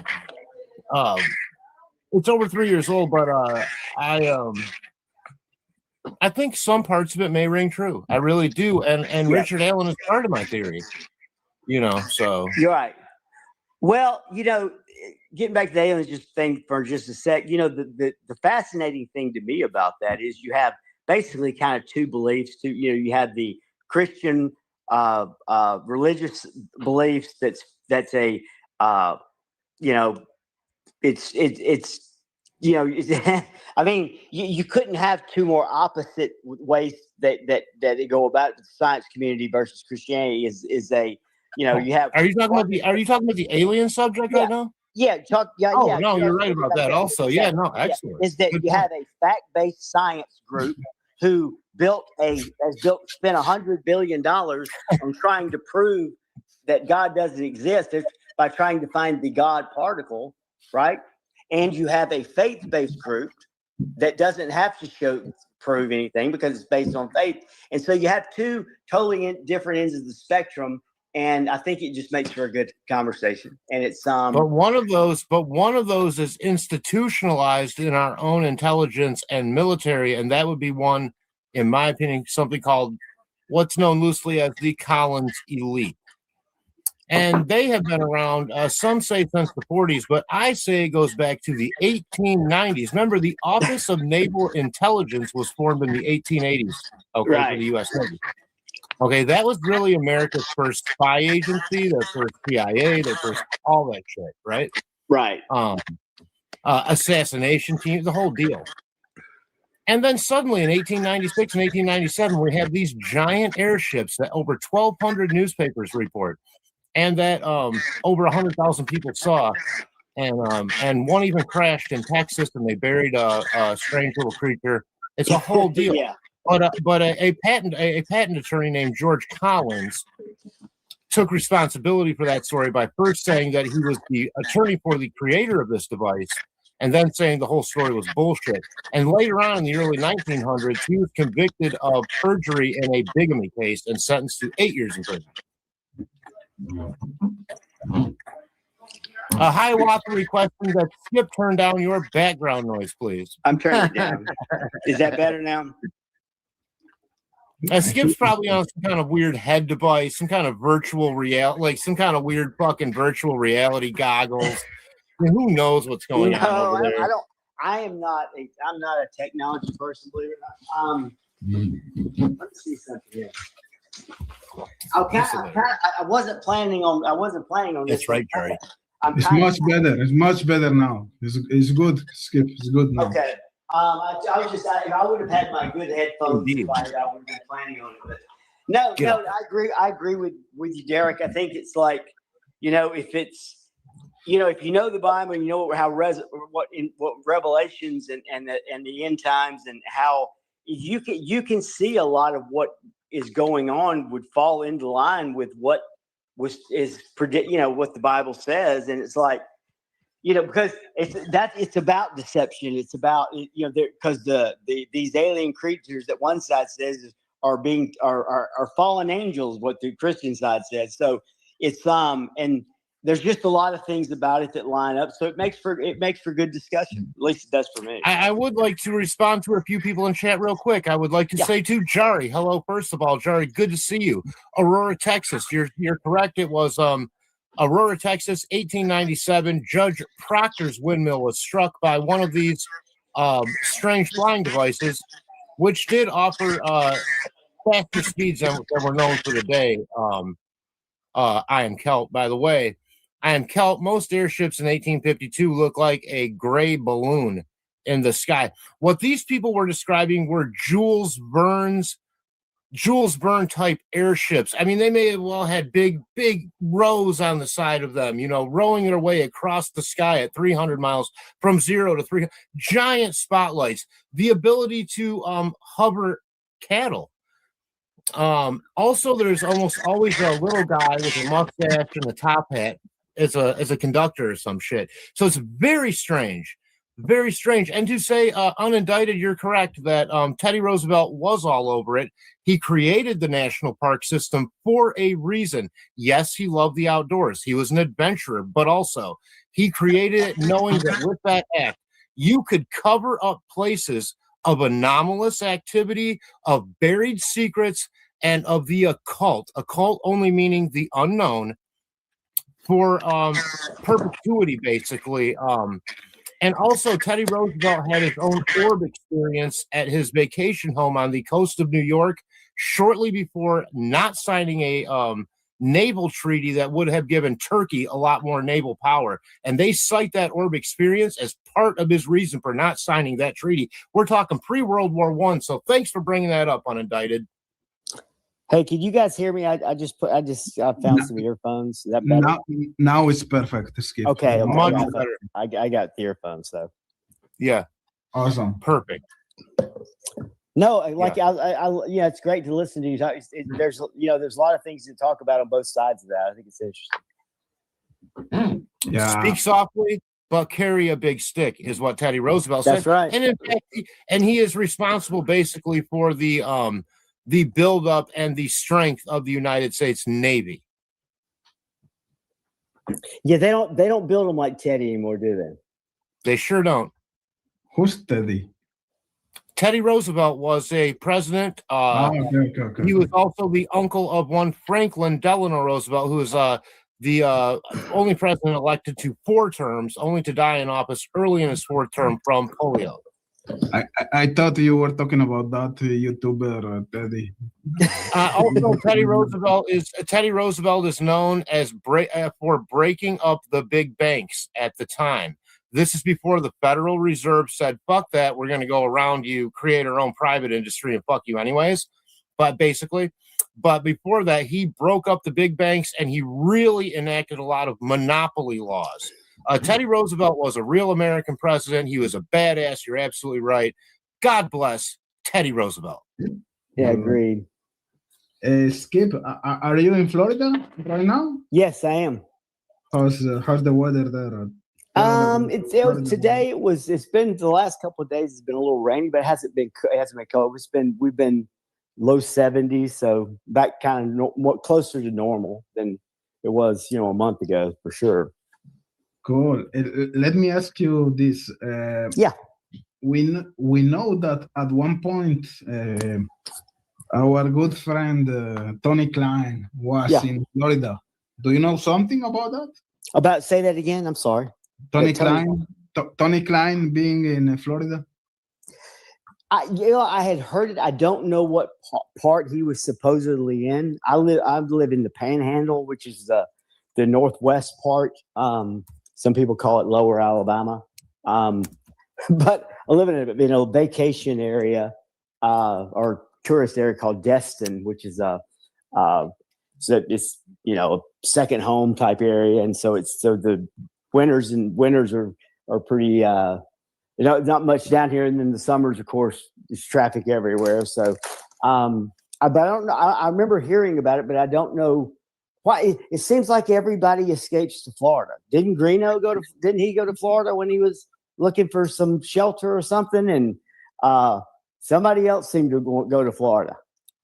I think Ashley Garth went to Florida or something. I think she was pretty close to where I am, actually. I remember Greeno being in Canada at one point, but not in Florida. But anyways, we should go, all of us, to Florida, man, to meet you there. Yeah, we have a big party in Miami. You guys can come down here anytime. I got plenty of room. It's just me and y'all can come down anytime you want. It's a cold case waiting to happen. Don't buy it. I want to see Farmer dancing reggaeton in Miami with Skip Jansen, man. You have to do that. I would wrestle an alligator with Skip Jansen. That's cool, man. There's a lot of you wouldn't have a problem finding one of those. No, I don't want to meet up with anything like that. I really don't. Mother Nature does scare me. I mean, I may not have to deal with big spiders and alligators, but there's plenty of scary shit up here in the north to make me know that there's some forces of nature are just a little more survival mode-ish than I am, Right.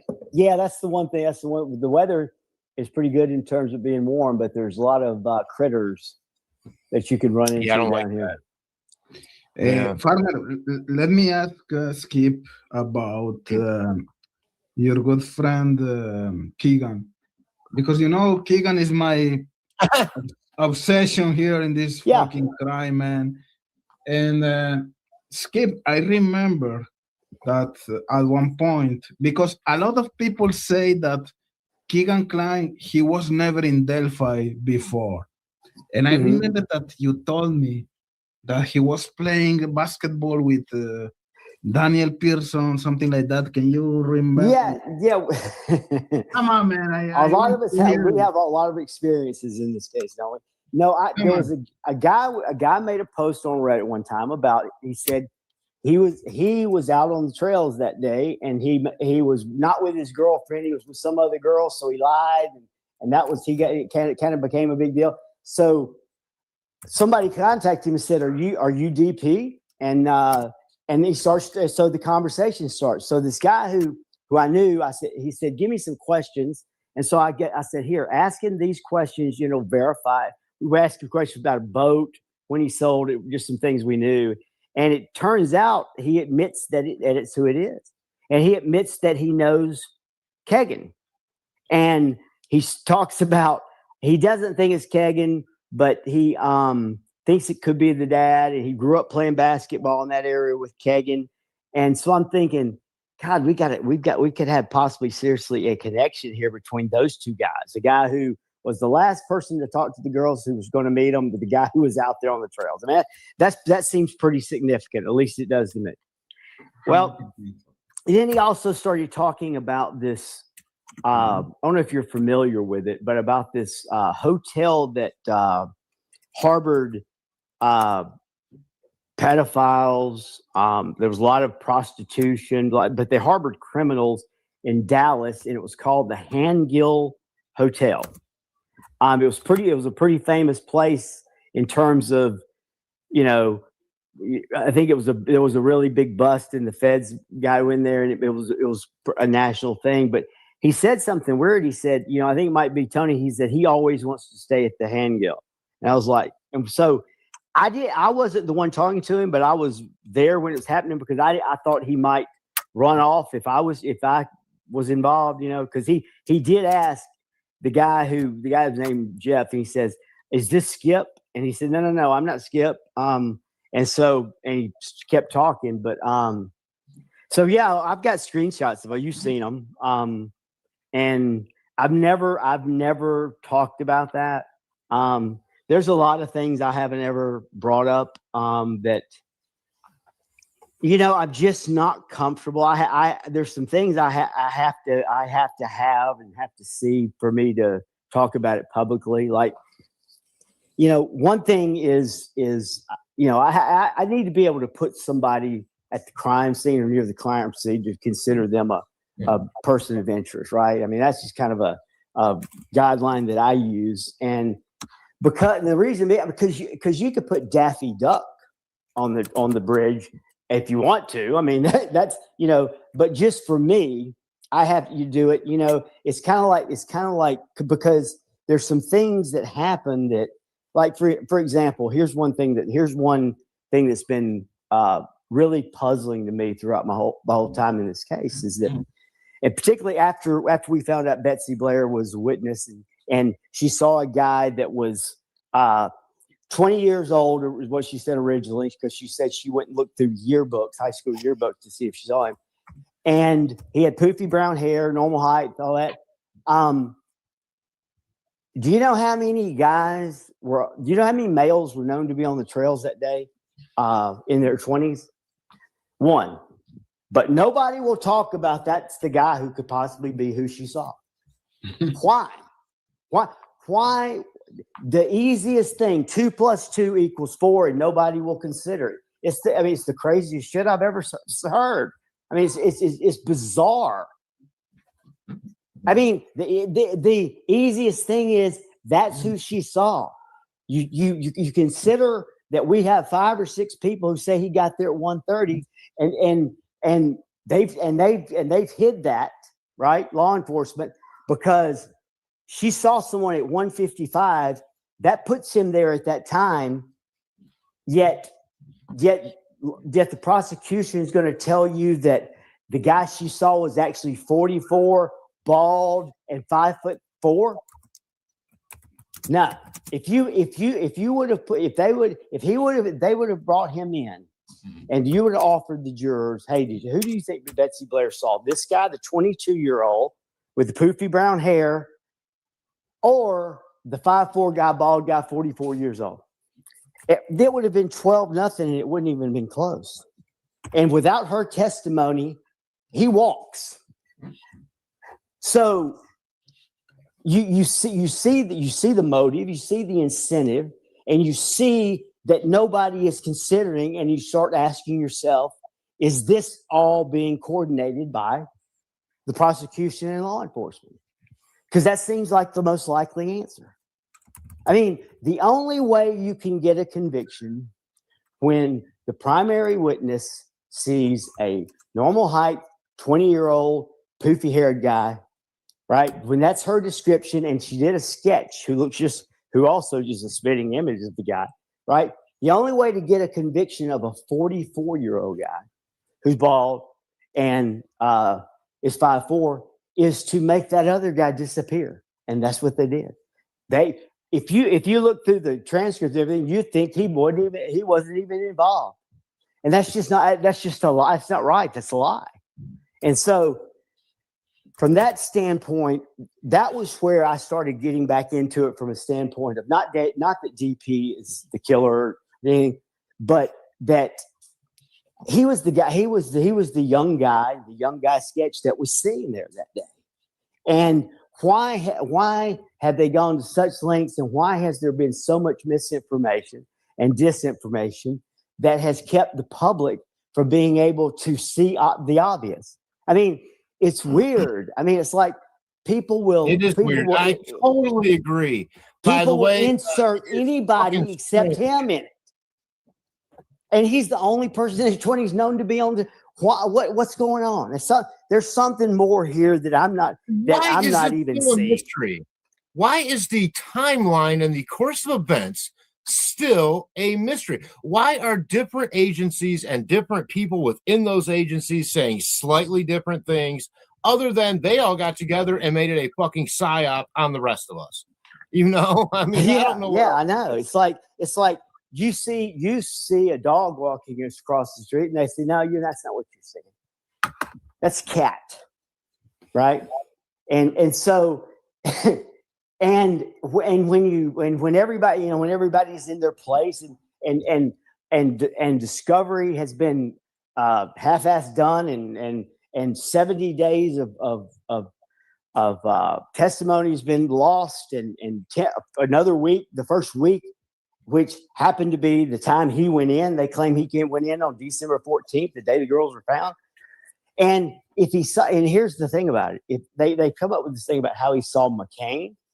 McCain didn't contact law enforcement till 3 or 4 days after the murders. They claimed DP went in there on the 14th and did a sketch and claimed it was McCain, and they showed him a picture of McCain. How the hell did they show him a picture of McCain? How would they know that if McCain didn't even contact him for 3 to 4 days? There's things in this that don't make any sense, man. And it's like, why is everybody not seeing this? Are they seeing it and they're ignoring it because they're being told to ignore it? Right? Cryptex, I agree totally. Cryptex apparently needs some ice.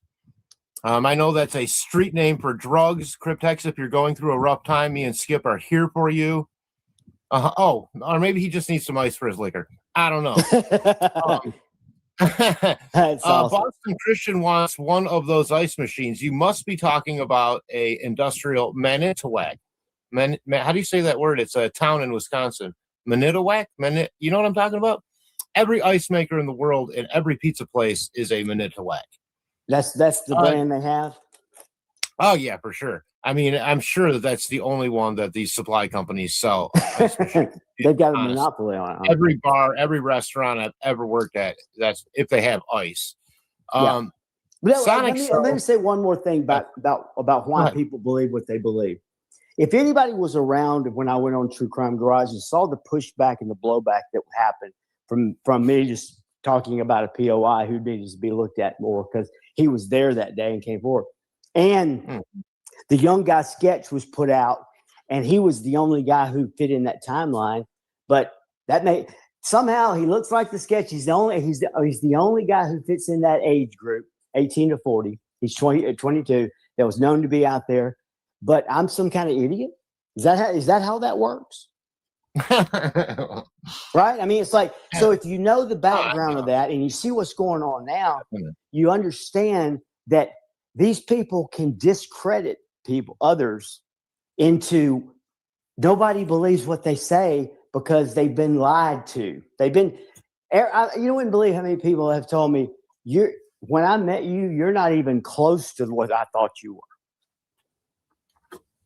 And I'm like, what do you think I was? And they said, what people said. And I was like, yeah, people that didn't know me, people that were, and that's why I want to know who the ISP person was that Justice Served Daily said that brought Murder Sheet into the case. Because do you know who the first person was that they targeted and came after? Me. They left the Burger Chef, and they contacted me 4 days after the True Crime Garage podcast, and they absolutely lambasted me and said I should have never been allowed on there. I'm just some random Redditor, and if they've never covered a case, why are they going into it and why are they making the determinations of who should be the right people?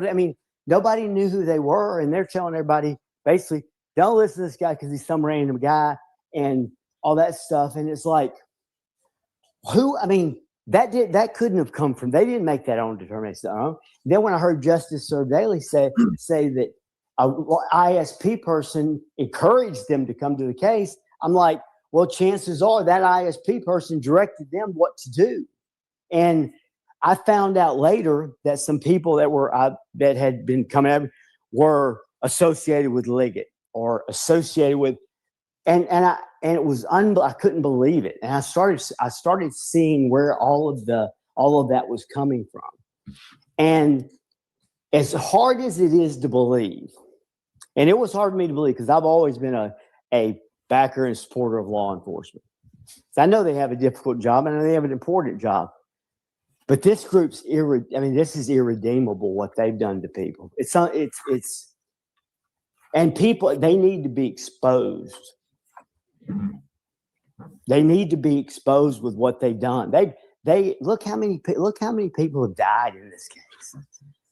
Look how many people have been, reputations have been harmed because they don't give a shit. Okay. And it's all come directly from them. And if Doug Carter was standing right in front of me, I would tell that to his face. The same thing I did when I went to the contempt hearing, and I said, McClellan acted unethical, and so did Gull's court reporter. By talking and just to Skip, let me break in right here just for a little bit of background. Skip was involved in the what's that called, the contempt hearing of the Delphi case. So yeah. Skip does have some actual background, not just in making YouTube videos, but also in the process itself. Go ahead. Well, I don't even make YouTube videos. But Skip, you should have a YouTube channel, man. I would be 24/7, man, in your channel. I appreciate it. I don't know. People might get tired of the Southern drawl thing. That's, that plays for a little bit, but then people are like, it's incredibly charming. Are you kidding me? Yeah, but for how long? It's charming until it's not anymore, right? Until it's like, this is kind of getting on my nerves now. Oh, look, that wasn't part of the condition. When we won the war, we didn't make you guys change how you thought. So we're okay. Well, we needed the reconstruction anyway, right? We needed. It's like people. I was in school. I was a journalism major and wanted to be a writer and all this. And somebody asked one time, said, "Why are there so many good writers from the South?" And I was like, "Because we have a lot of explaining to do." And see, I always attributed it to overbearing mothers trying to turn their young sons even in the 1800s. But maybe I'm wrong on that. Maybe I've not read enough. Thornton Wilder or whatever.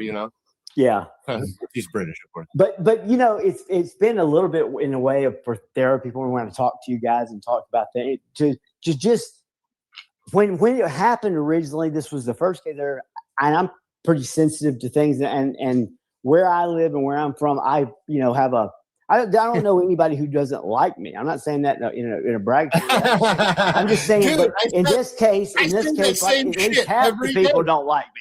I was like, I drive down the road and say it to myself. I'm like, God damn it, Farmer. People like you. I'm listening to my own show. I'm putting on clips for people at the pizza place.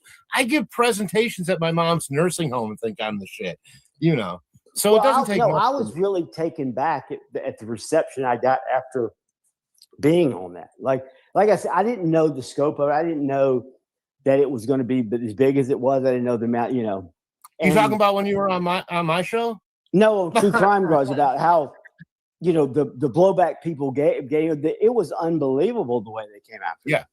And what you had, how many downloads? Skip, let's remind the audience how many gosh dang downloads you had on that 3-part series called Under. Well, I say they had because they're big. I think it ended up being about 750, 800,000 was the total. But I think in the first week or two it was 500,000. And I look, when it was the first one I had done, and when you're doing it, you're just 3 guys sitting around talking, right? And right. But there was one significant thing. I want people to understand this, is that because I got blamed for a lot of stuff, and it's just I don't see it as being true. It's because we talked before, and we decided that we should call law enforcement, call Tobe, and say, hey, if we're going to be accusing somebody that's is innocent, or we're going to be jeopardizing the case, we will not run this. We will pull it.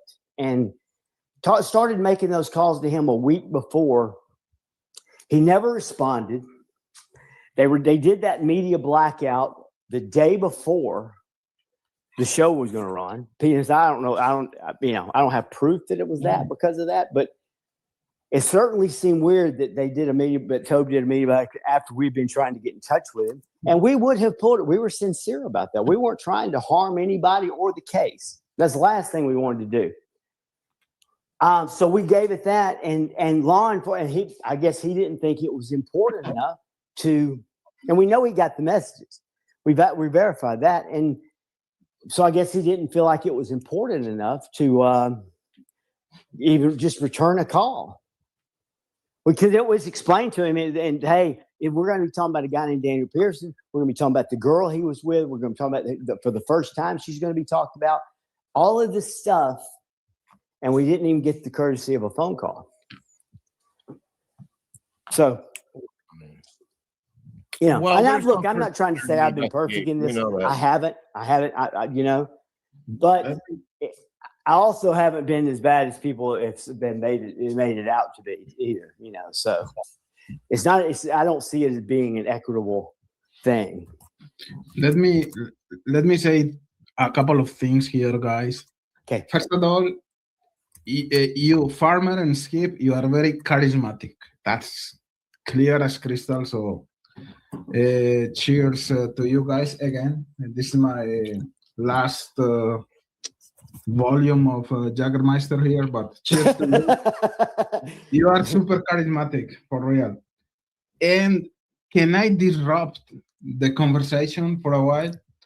Because I want to ask you something, guys, here, and this is one of the topics that is really interesting to me in regards of the Delphi's case, and it's the whole situation about the Marathon gas station. And now we have a little bit more of information about it. I don't know, Skip, if you heard, or Farmer, the position of Jerry Holman, and we had Brad Rossi, asking him about the Marathon gas station, and Holman told Rossi, "Hey, come on, it was your brother, Josh Rossi, the one who was responsible for collecting the Marathon gas station video at the time." So if you remember, guys, the information we had at the beginning of this case is that the FBI, they were the unit that was like responsible for the destruction of the Marathon gas station video. but now we have like additional information that maybe that accidental destruction was actually related to Rosie's brother. I don't know if you're following me here, guys, but I really want to have your opinion about the whole Marathon gas station situation. You know, First of all, I think it's important to figure out and to denote, excuse me, are we talking about two independent situations where not only was a copy of, which is the way I understood it, of the videos, be it on a device of some sort, a USB, a file, an email, was that somehow melted and lost or destroyed?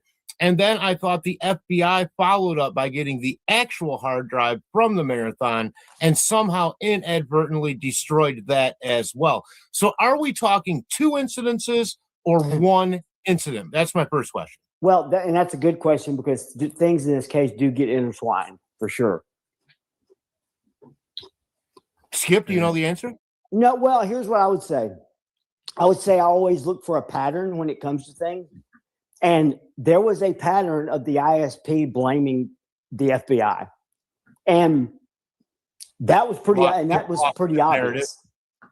And right. So for me, if I'm looking at it and I'm trying to determine, I'm saying, and I'm seeing how public image conscious the ISP is. I'm saying remember the tip narrative on Rich Allen? That FBI got blamed for that. That turned out not to be true. I'm leaning towards, and then suddenly you have Kathy Schenck. Right. So that makes me lean toward the ISP's line. No. I have to do a correction here, guys. It's not Kathy Shank, it's Kathy Shame. Kathy Shame. I'm not saying either way. I'm not asserting either way.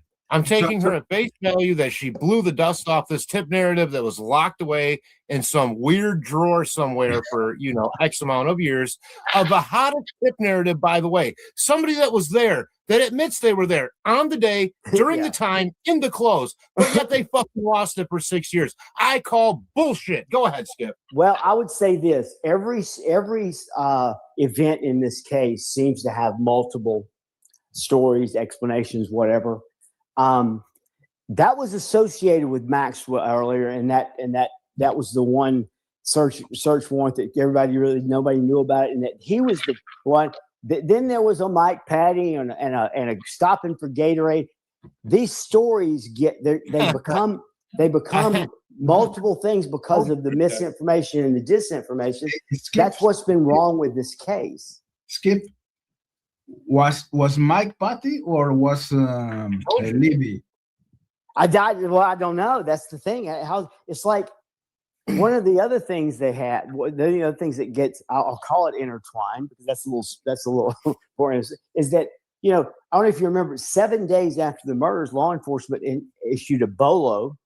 Be on the lookout for someone seen walking near 325 late in the afternoon, who they thought could possibly be a hitchhiker, right? And you never heard about it again, right? No. Well, then there was a guy who had a broken down truck that evening around 8 o'clock, which was like 4 or 5 hours. Somehow those two stories got intertwined, and the broken down truck guy ended up being the hitchhiker. And so it became something that could have been very significant became insignificant.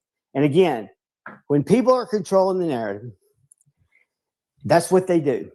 They create confusion by inserting false information with the truth where you don't know what it is. And hey, Skip, who had part ownership in the real estate property assessment company that Miss MP's Becky Becky Patty the one who did the assessment on the Flora house. Yeah, on the Flora house. Yeah. But who has part ownership in that company? Should I know that? I think it's one and only. And if I'm wrong here, please correct me because I don't want to fuck this one up. I think it might be Kathy Schenck. Oh, yeah, I think I've heard that. Yeah, but again, that's one of those things that I don't know if it's you hear something after the fact, after you've been hearing something for 6 years and you don't know. It's like, that's why I talk, Doug Rice's information is all that may not have any relevance to anything. Right. And we look at information from people who were there, Julie Melvin, Doug Rice, people there who were there early in the case who, were close to local people. They had new people in the area, and then that information wouldn't be, by the time we get to trial, is talking about something else, and it's like, and it's weird. It's like I should say if I knew better, but it's like at some point in this, maybe a year, 2 year, whatever, the prosecutor realized he was never going to be able to prosecute anyone and convict anyone in this case because of what has happened in the investigation, and he took control of the narrative, and he took control of all the information coming in and out. And when he made the arrest, he was prepared to retrofit that information to something that would work. And that's why we're here today. I don't know that that's happened for sure. That's what everything I see tells me happening. I've seen some documents. I don't want to talk about it too much now, that I'm 99% sure were done after the fact and were fabricated. And if we're talking about that's happening, and that's why they were stuff was destroyed and stuff was and discovery was sanitized and all that, you kind of understand it. I mean, if you look at it from the perspective of this guy kind of retrofitted this case, the investigation, to get a conviction, the discovery being incomplete and the loss of 70 days or 77 days of witness testimony, that that seems like something that would fall in line with somebody who was doing that, and sometimes you just have to ask yourself, if it makes sense in every regard, it's probably true. And then you've got a timeline that doesn't work with anybody. You got witnesses who we know have all lied. Why is all that happening? Are they coercing this entire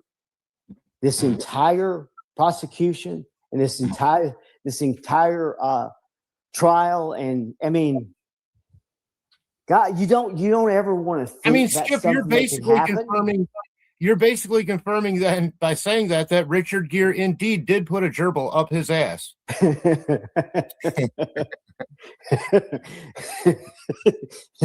I mean, it's like, hey, I can get this conviction, but I got to get rid of Daniel Pearson. I got to get rid of these 70 days. But you know what's happened? It's funny if you look at it. It's not what they lost, what they had actually that they said during the time they lost. They said all videos were during that time had no audio on it. Well, that was April the 30th through June 28th. Well, all three of Sarah Carball times that they all had that. So that was obviously something they wanted to have. Hers survived the fire or whatever, hers survived the shredder. I do have a question for you guys on the trial and testimony of Sarah Carball, since that is public knowledge, and I just don't know. I'm going to ask you guys, maybe the chat, if you know. Now, originally, she said she saw somebody walking while she was on that curb. That curb's right there. Now, Deb from True Crime, but it's now called a Shop Like You Mean It Girl. Deb, who I love, Deb's True Crime Notebook, and she used to be on It's a Criming Shame with Sunny Justice. Deb and Aspen, that's where I first went on. She did that drive. Now, on that curb, it's a pretty sharp curb.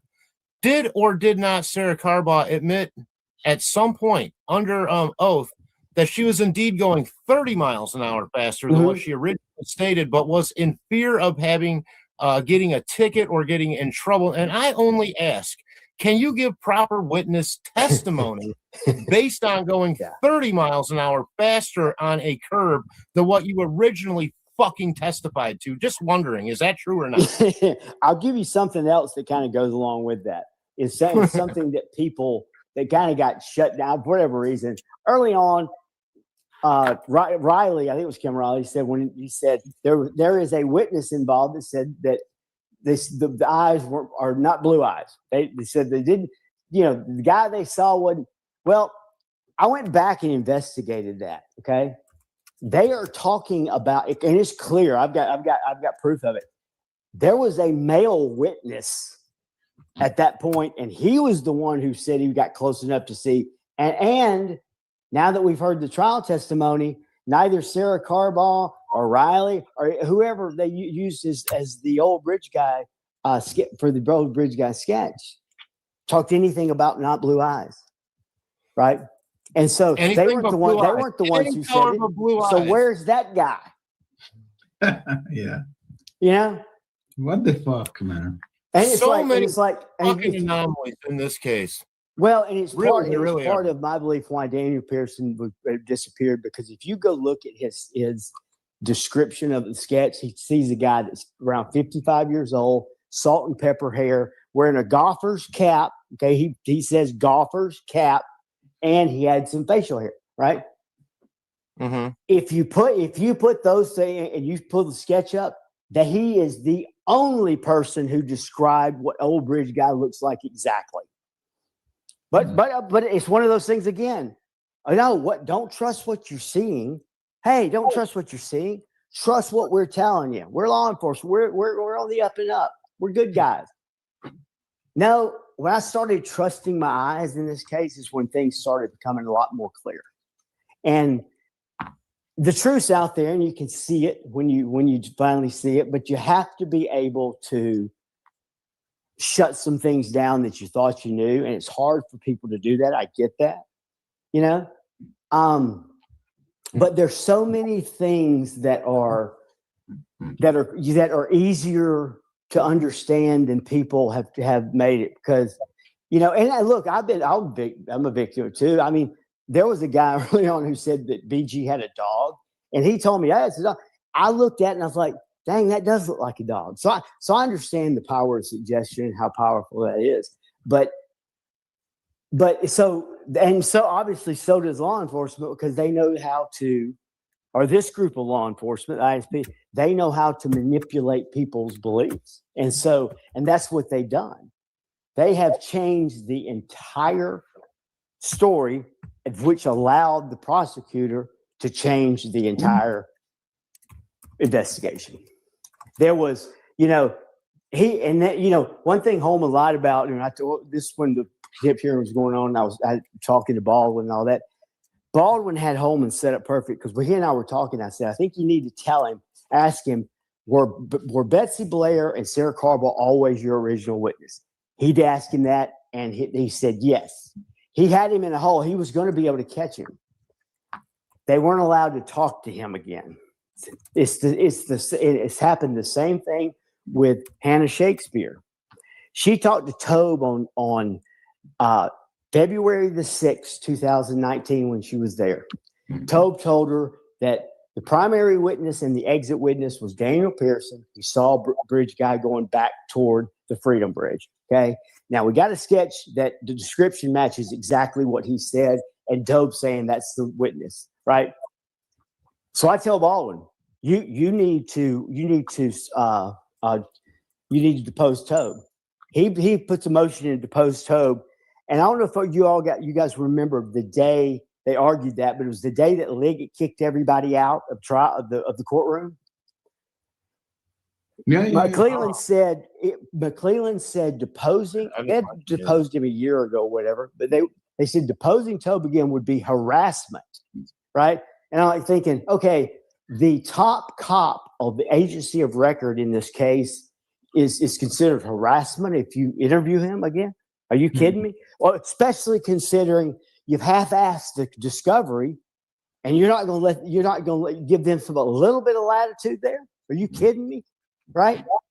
And so she turns it down, and I honestly think Tobe would have. I think he was going to tell the truth. I think he was going to say, yeah, and that was going to tell a lot of what happened. It was going to, but he couldn't allow that. He couldn't allow that to be. He couldn't allow anything about Daniel Pearson to be involved in this case. That's why you never heard about him. That's why I was discredited so bad, or anybody else who brought him up was so, because you weren't allowed to find out the truth about that, because it showed what happened in the investigation, and the truth about the investigation would not have allowed a prosecution of anybody. But Cleveland knew that. He took control over the information, and we have what we have.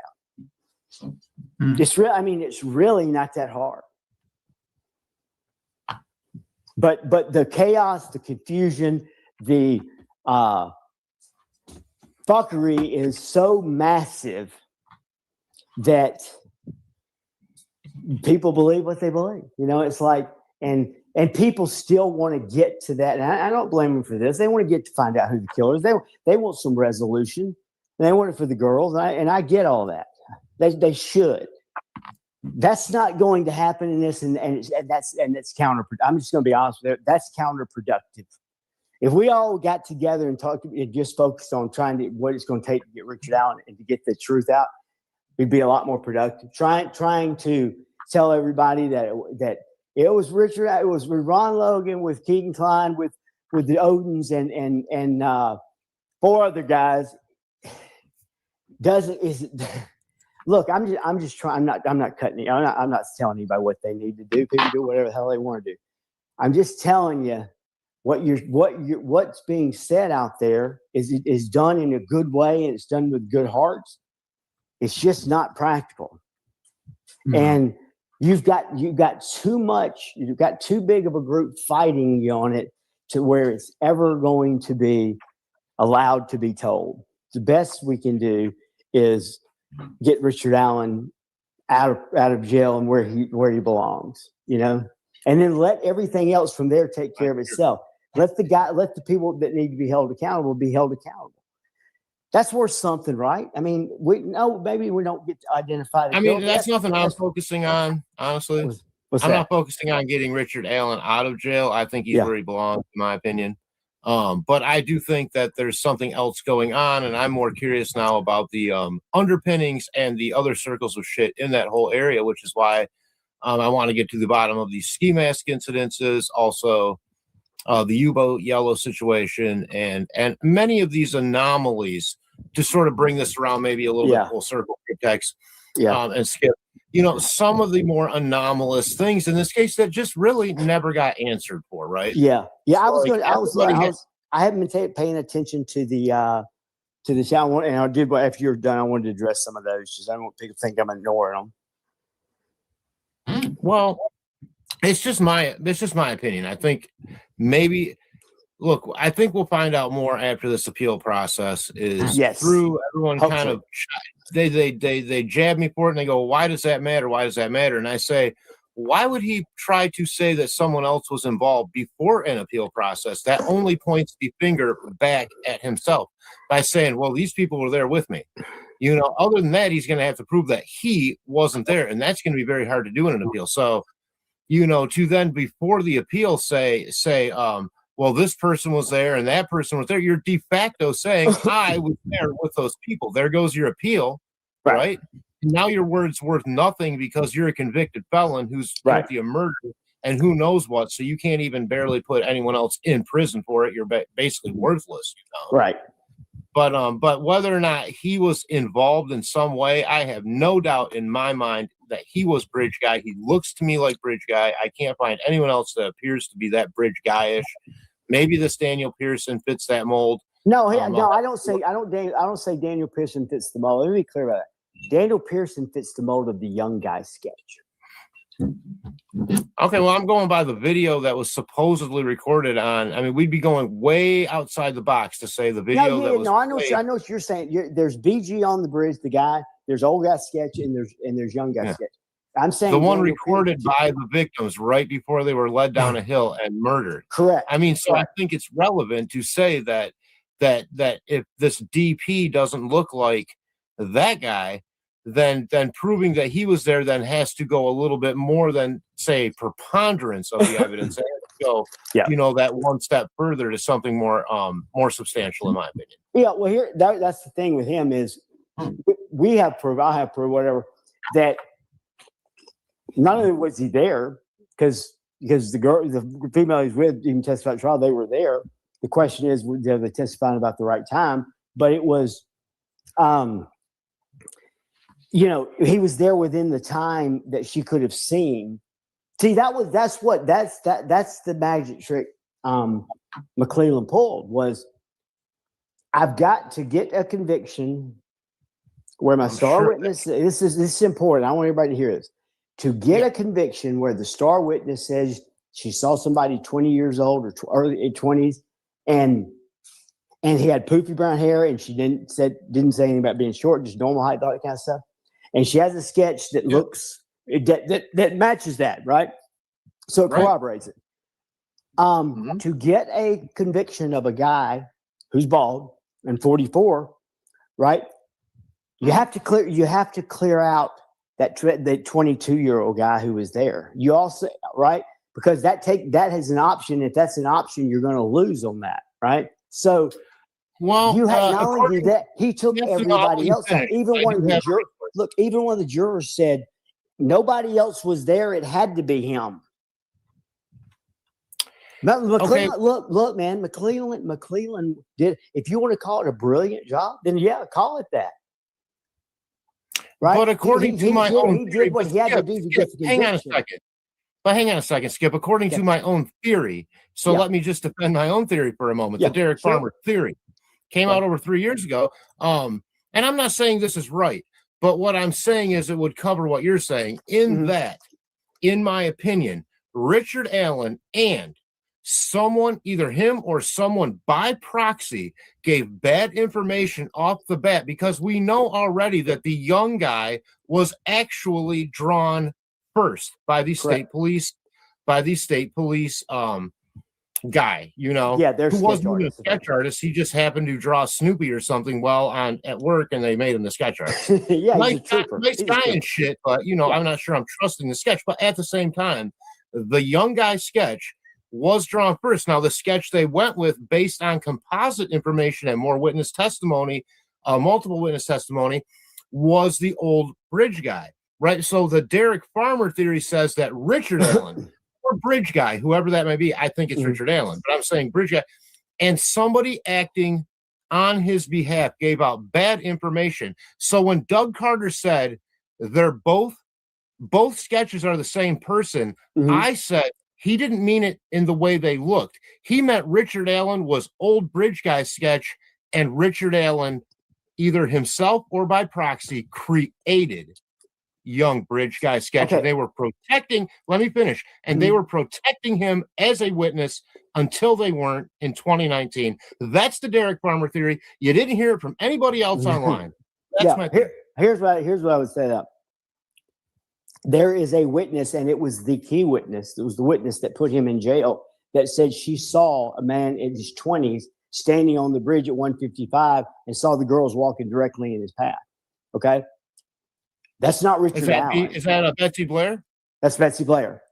That's not Richard Allen. And you know what else is odd? That Betsy Blair drove a black Suburban. Am I right or wrong? Yeah, that's correct.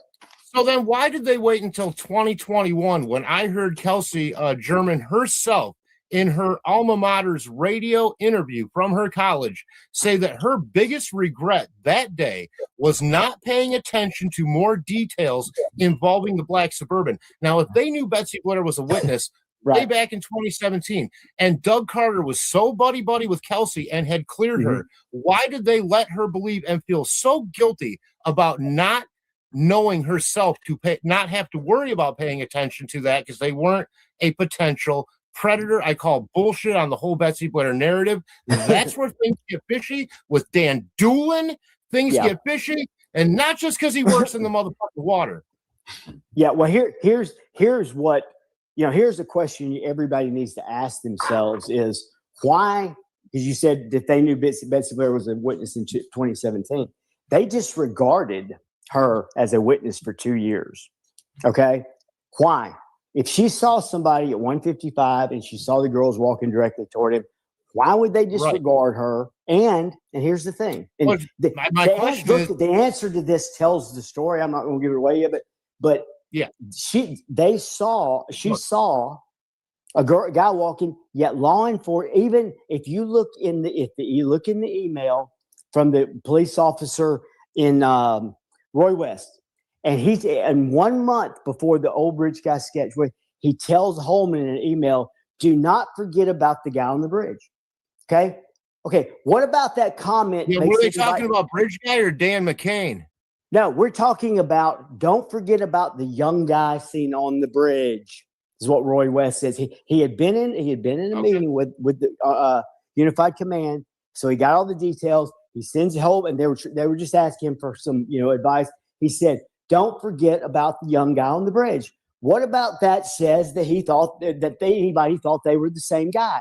They didn't. He's basically saying, "I'm telling you, don't forget about a guy who you think's totally different than the other guy." Right? This words are important in this. Okay. And don't forget about the guy on the bridge, right? So he's clearly saying he's showing that he's being decisive in it being two different people, and he's also showing that why is law enforcement probably going to disregard this witness? I have a question. That's what they did. If they thought that was one. Like Doug Carter said, representing one person, which is the narrative he went with to try to bullshit us, right? Then why then did the ISP make an official statement to the Associated Press, who is a standard bearer in news protocol for our nation, really? I mean, their ethics are taught in colleges. For example, the standard on reporting is basically the AP handbook standard on reporting. Okay, so then why do they give a statement to the AP saying in 19 that the first sketch is now to be considered secondary and no longer a person in interest because they had been cleared? Now, if they're the same person, how the fuck they clearing the same person? because that is a contradictory statement that makes zero sense. Exactly. Because the entire narrative around those first 2 years is wrong. It's a lie.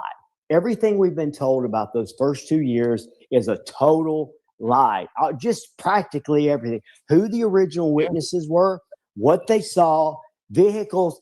That's why you have 5 witnesses who were there that day come at trial and lie. Why? Their stories don't make sense. They drove. Well, we drove this car. No, we drove that one. No, well, he wasn't.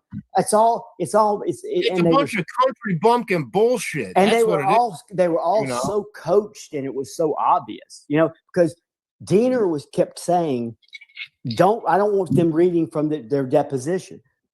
Because Baldwin was handing a deposition, saying, "Hey, just to remind you what you said. Jog your memory." And they would say, she would do sidebar. They're reading from it. It's like, because she knew that what they were going to say at trial wasn't the same thing they said in deposition. So reading it would have been bad for her.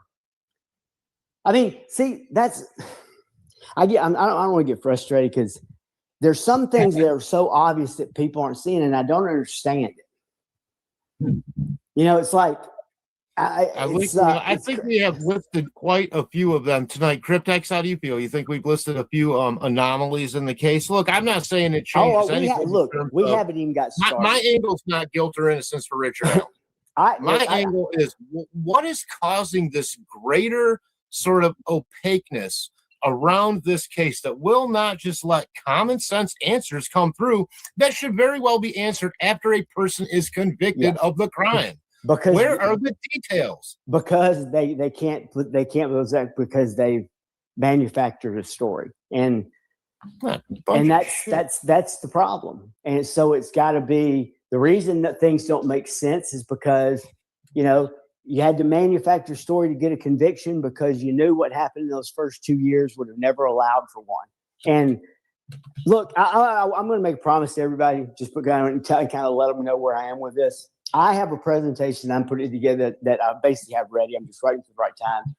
That has 30 data points and has over 100 pieces of evidence that show exactly what happened those first 2 years, and it's irrefutable. And it's going to be enormous. It's going to make some people look awful. And it's going to hold some you people. heard it here first on the Cryptex channel. And it's coming out soon. It's coming out soon. It's going to be testimony that doesn't make sense. That like it's going to be a long episode. The DP and his seeing Dan McCain and he admitted that never happened. That's a total lie. I've got proof of it. Okay. But that's been something that's been accepted. It shouldn't be, because after you listen to after you see what I'm going to show you, you're going to realize that it was a total lie. But that's who they had to say he saw. So it wouldn't come out that he's likely one of the witnesses of the old guy sketch, right? And I've got Hannah Shakespeare saying that Tobe told her that DP on February 6, 2019, DP was the primary witness. That's going to be part of this, and people are going to go, holy shit. And they're going to go, we have been lied to, and that's what I want them to do, because that's the only way people are going to change, because it's the only way they're going to rally on this. They're going to have to be proven that they've been lied to and they've been manipulated, and it's happened from law enforcement, and people are going to hold somebody accountable. And hopefully that's what happens. Well, I mean, I got a point where the last couple of years I've been focusing on that when covering the case on that aspect, and I finally got to the point where all the pieces fell into place, and it was like, and not only that, but I have corroborated evidence, multiple, for every piece of data or every data point that I talk about, and it goes in chronological order from February the 14th, when the girls are found, through through maybe 6 months, 8 months after the young guy sketch was released. And some of the stuff comes straight from law enforcement's mouth, and because they make mistakes. They said things back in 2019 that they probably wish they had, and so you'll hear Carter, and these things were never heard. You'll hear Carter talk when asked on the Today Show and asked about the old guy sketch. He'll say that came from a previous witness. Okay. Now we know a previous witness saw not blue eyes. That was a male. Who's the previous witness? Not Sarah Carbaugh. She was a current witness, right? Only person it could be is Daniel Pearson, right? So when the evidence piles up so much, you have to stop and say, this is what happened, because there's no evidence that is conflicting or contradicts it. I don't care if it's the official stance. The official stance in this case is bullshit. It is. That's a fact. It's a fact. Yeah. I agree 100% with you, Skip. I appreciate it. Man. Look, I get a little fired up just because I'm tired of it. I'm tired of people. I've seen things Doug Carter's done that just made me cringe. That he talks about how he presents himself as what a great man, and he's the head cop in Indiana, and he's such an upstanding. There's some things he's done behind the scenes that people would be. I mean, just it's repulsive what he's done. Some of the stuff he's done, and you can see his self-importance and his public image conscious mind working when he's saying these things. It's like, you're not going to tarnish my damn image. He loves himself so much. Yep.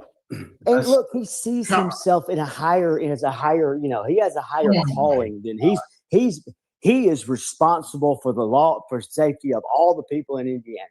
He's bought into this hook, line, and sinker. He's bought into all the things that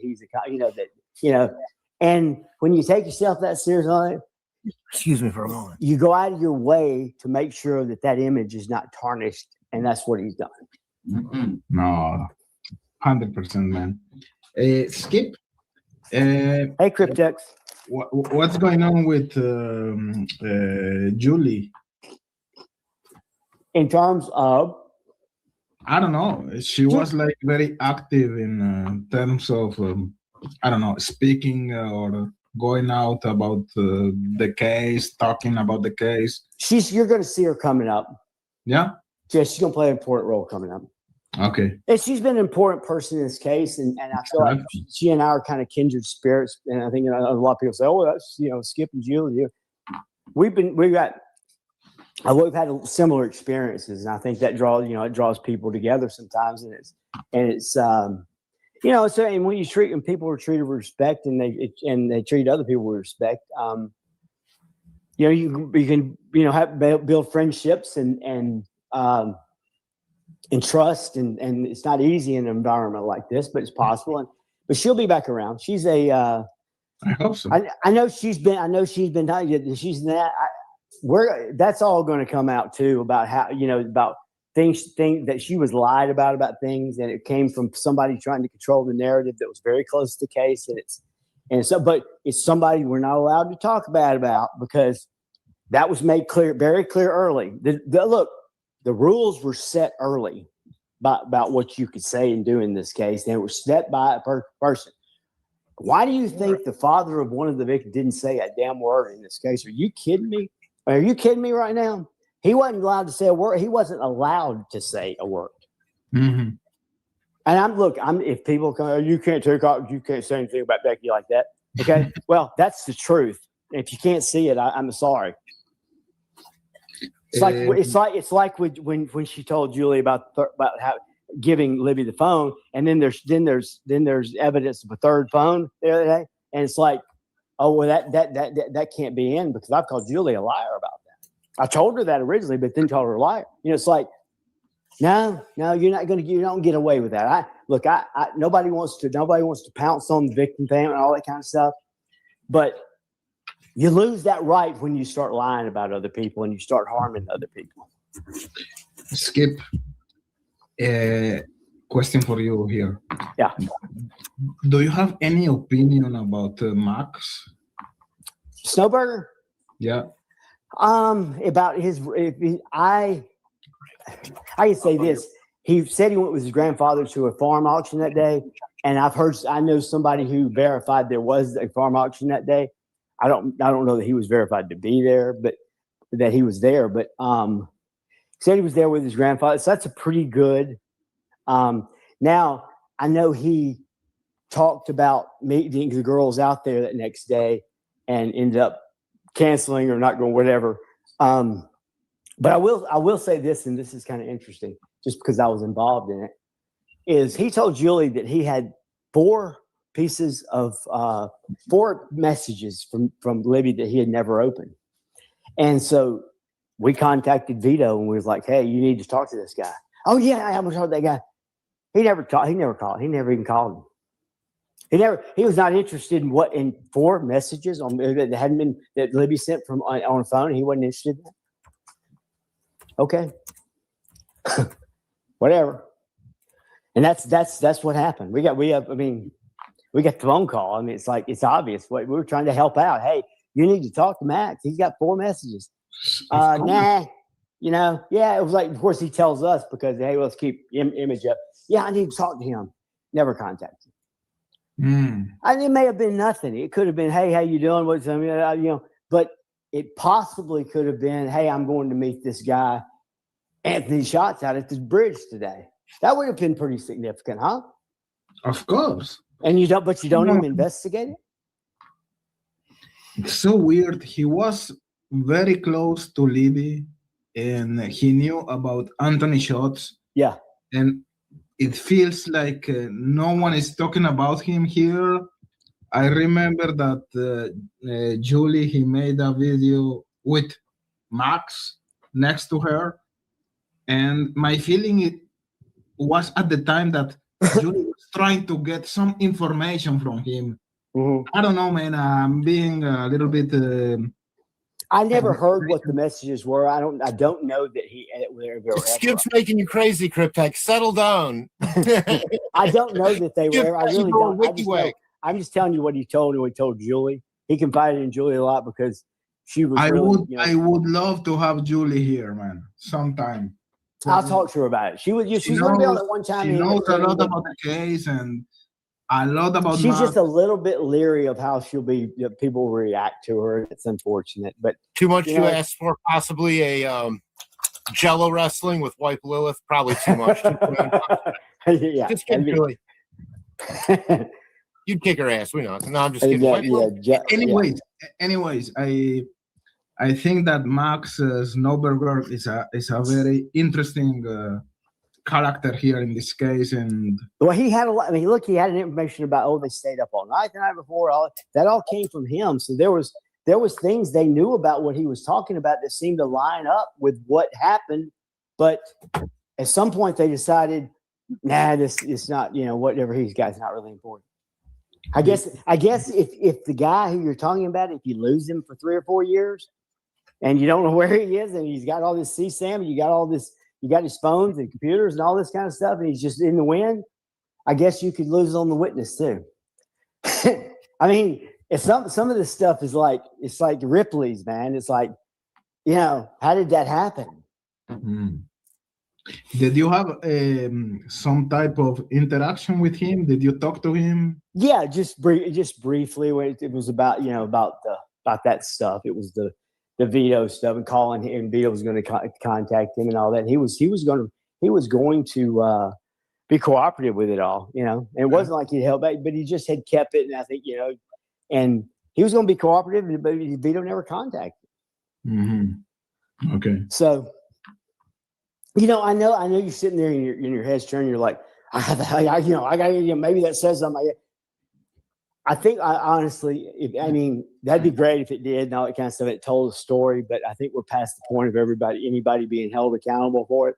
I think he's in jail and he's going to be in jail for a while, and hopefully that's some kind of a justice. But it's frustrating. I know it. It's frustrating for all of us, man. I don't know anybody who's not frustrated with the circumstances of this case. It's impossible not to be.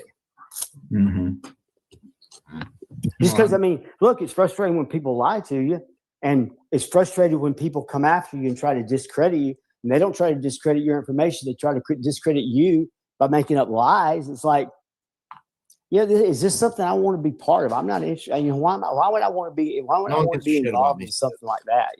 And so I've been in the 5.5 whatever years I've been in this. I've had trepidation about. Yeah, I just need to walk away from this, but I've been steadfast in the last 6 to 8 months to years to try to get this finished up, and I'm going to put it out, and it's going to get out, and it's going to be seen, and it's going to be irrefutable. I'm telling you, it's irrefutable. That's going to happen. Oh, whose little doggy is that? Is that yours, Cryptex? That's not Cripsy, is it? Yeah, she's being a pain in the ass, man. No. She's just she's probably like this dog here. It's like I notice when I talk not to the dog, because the dog is just used to it being me and the dog, and when I actually come on and do a show, the dog is totally like just not knowing really what to do. She needs. Hey, do you mind if I answer a couple of questions? I see people asking some legitimate stuff, and I just want to address that. No, you're the man tonight, Skip. I'm not. It's y'all's show. It's your show, Skip. Go ahead. What now? I thought you said you loved Destin. Oh, Destin. The baby butt. Who is Jenny? I thought you did the baby butt rash cream. I'm like, why are you sharing that? She got confused. I guess they saying Destin and not being Destin. You can get some rashes down here with the heat. But anyway, let's see. The strains that as that was the year. I moved to Gulf Breeze to work. Gulf Breeze is a known UFO hotspot. Anybody who's in the UFO community probably knows that. They're USOs, I guess they would be, right? So they're underwater. It would depend. Most likely transmedium. It just depends on which. Everything's been seen coming out of the water down there, in Gulf Breeze. So you submersive, is that what it is? Underwater, whatever object, unidentified submersive object. Yeah, I'm pretty right? sure that that most submersibles can fly out of the water, but not all flying things can go into the water. Okay, Maybe that's too much. Okay, yes, too much. That's too much. I don't need to know all that. Yeah. McCain, we're gonna see. Let's see. Where's I know that Peggy asked a couple. Let's see. No, Daniel Pearson did not get deposed by the defense because. And look, I'm not going to rip anybody. I don't do that. I don't behave that way. It was not shown. It didn't show up in discovery. And so it wasn't seen as something viable. Right. Why not? Because he was saying it wasn't germane. It says that he came forward. Look, here's what you're going to see. Here's what you're going to see when you see the truth.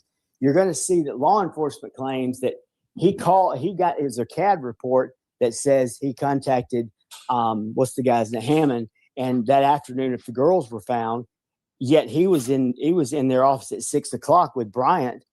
Look, they didn't even announce the girls were dead till 2 o'clock, and they got Bryant down there at 5 o'clock, from Gary. Anyway, but Shelby testifies at trial that they tried to go in that day, but law enforcement said they were too busy. Yet they've got a sketch from him. But she said his girlfriend who went with him that day says they couldn't see him. But they've got a sketch dated the 14th. Okay, that don't fly. Anyway, so that you're going to see that you're going to see you're going to see things that they just don't line up and they're not even close. The thing about McCain and when it's like law enforcement comes on the 14th that night. They show him a picture of McCain. Why? So you just magically knew it? It's like he said he didn't come forward. He didn't call law enforcement 3 or 4 days. Why would you show him a picture of him? And why did you need to do a sketch if he positively identified McCain? Now your description DP gave was not of McCain. Salt pepper hair, facial hair with dark, golfer's cap. Nobody claimed and so. The description does so. There's just a lot. The totality of it all when it's all shown is everybody's going to be. At least I think they are. I think everybody will be. The people who want to believe are going to believe it, and the people who are trying to keep it from being shown will be. There will be pushback, and I'm aware of that, and I'm fine with that. But no, but he was not deposed. What's else?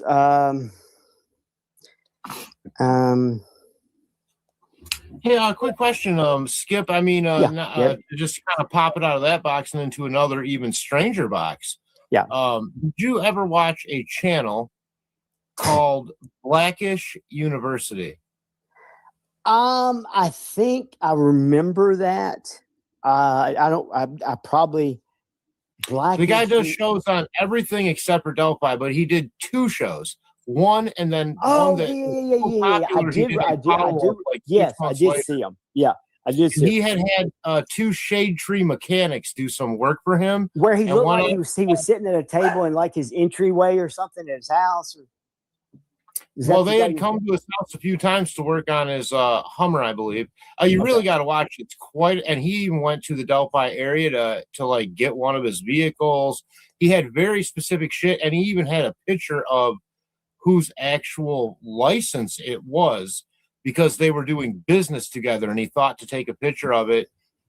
And these, he had a shade tree. So you got a shade tree mechanic who's a younger guy with brown kind of curly hair.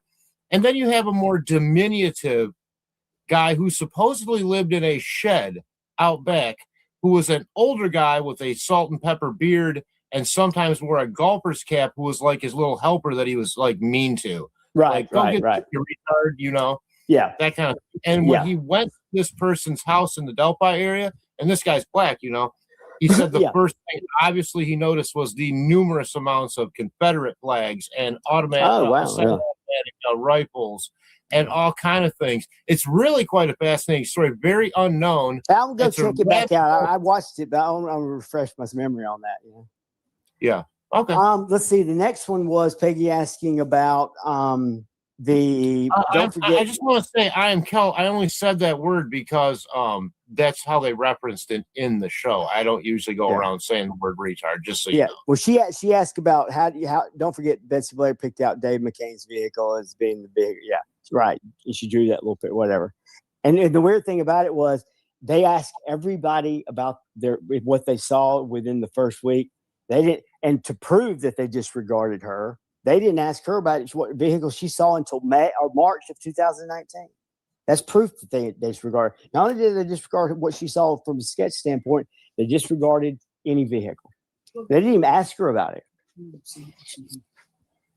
So let's see what the next one is. Again, that goes back to the stacking up of evidence and all that kind of stuff, where it becomes where it's like, look, it's undeniable. One thing she's going to see when this is that when Pearson comes in and he's talking about the cars, and he says they show him pictures of a white Subaru, okay, with gray, and it's Derek German's, and he picks it out as the vehicle that he and Shelby both picked it out as the vehicle they saw when they arrived and when they left. The Tina Garrison report says they got there at 2:48 and Derek didn't get there till 3:15. Well, how the hell was his car there if they got there at 2:48 and he didn't get there till 3:15? How did they see his car when they arrived? They didn't. They lied again. But that's just something that's a big part of the thing.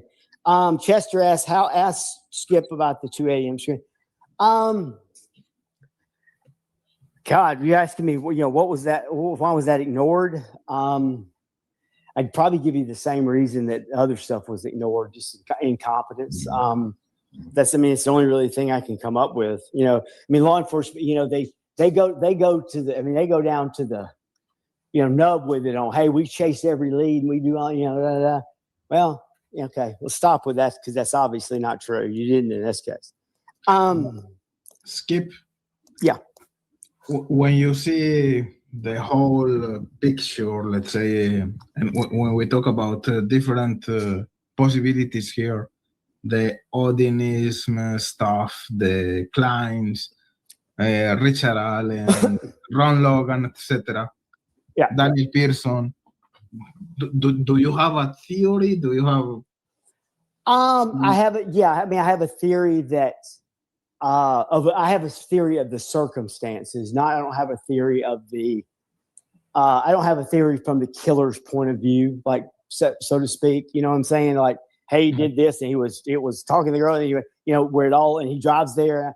I think possibly. I always thought early on that there was some kind of a revenge motive, maybe, or it was something wasn't supposed to go as wrong as it did, and that kind of thing. But that's as far as I've gotten in terms of a motive or anything like that. Okay. And anyway, it's a good question. Kelt asked about first sketch was done by an FBI from Detroit, I thought. Okay, that's what we were told. But and go back and look at how the defense hammered them about that. Okay, because there were 6 sketches done. That guy was only, and he was a forensic artist. That's the key point to here. Okay, as opposed to doing a composite sketch where you're looking at composite sketch is done. You're looking at multiple different noses, eyes, characteristics, right? Forensics thing is done by basically what the witness says in freehand. Okay, there's a reason they did it that way. You'll hear it on my thing about the reason they brought the freehand guy, because there was already a version of it. Okay, they even talk about we cheat a little bit. We can look at the picture and all that kind of stuff. It's all gonna make sense to you, Kelt, when you hear it. And it's all gonna make sense to you why that guy was that witness was the only one that he did the sketch for. All the other ones were done by Bryant. And when you think about it, that the problems that the FBI and the ISP had, it's interesting. Anyway, that'll all be part of it. Let's see here. What we got next? I just want to make sure I get it through. I don't want to leave anybody hanging. Felt like I ignored them. And if anybody wants to contact me, they can find me on it, and people know, and if they want to check out information or see documents, I've always been very generous probably too much in terms of with sharing information, but I'd be more than happy to share. If people are generally interested and want to know the truth, I'll be more than happy to share what I have. And how I got it, where it came from, what let y'all tell you, what the context of how it works in this case, all that anyway. They should have played Circuit. Let's see. All these people seeing each other on this. Okay. Kelt asked good questions. Legitimate ones, relevant. Let's see here. Let's see. BB says she saw a young guy on the bridge, turns around and passes two girls. She never said they were. Yeah, that's true. That's right. That's right. Just like she never said it was RA. That's 100%. That's correct. That was all manufactured. So, that obviously kind of lines up. Let's see. That be a bullshit skip. That was from Noe. Did I say something real obvious bullshit?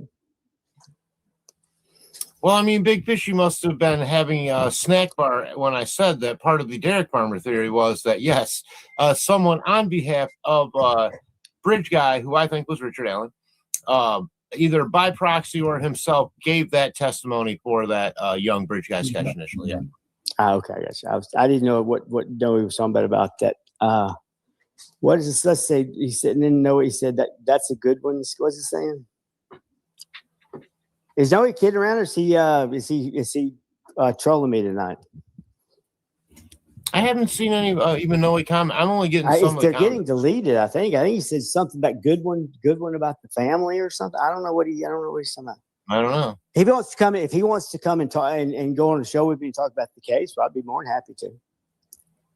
I certainly wouldn't shy away from anybody. I think there's a disparity, obviously, between YouTube. He's saying go and skip, and other family members can't get their story straight. Yeah, he's agreeing. That's cool. That's true. There's a lot of people who couldn't get their story straight in this case, and then there was a lot of people who were coached into not having their story straight because it ended up working better for prosecution. And if you go back, there's actually you see some quotes when it's done, and it's like. I can't believe I missed that. Dean was on Murder Sheet after the trial, and they were talking to her about the witnesses, and she said she had the biggest fear that the defense was going to come forward with a witness that was going to blow up the entire timeline. And I'm like, I thought you had all that covered. How could there be a witness that would blow up your timeline if you're telling the truth 100%? Why would she be scared of that? Yeah. And so it's people, if you'll allow them, people will tell you, some things, and but people just, I don't know, for whatever reason, some people just miss it, and that's fine, whatever, or don't want to hear it. But anyway, I think that got me caught up.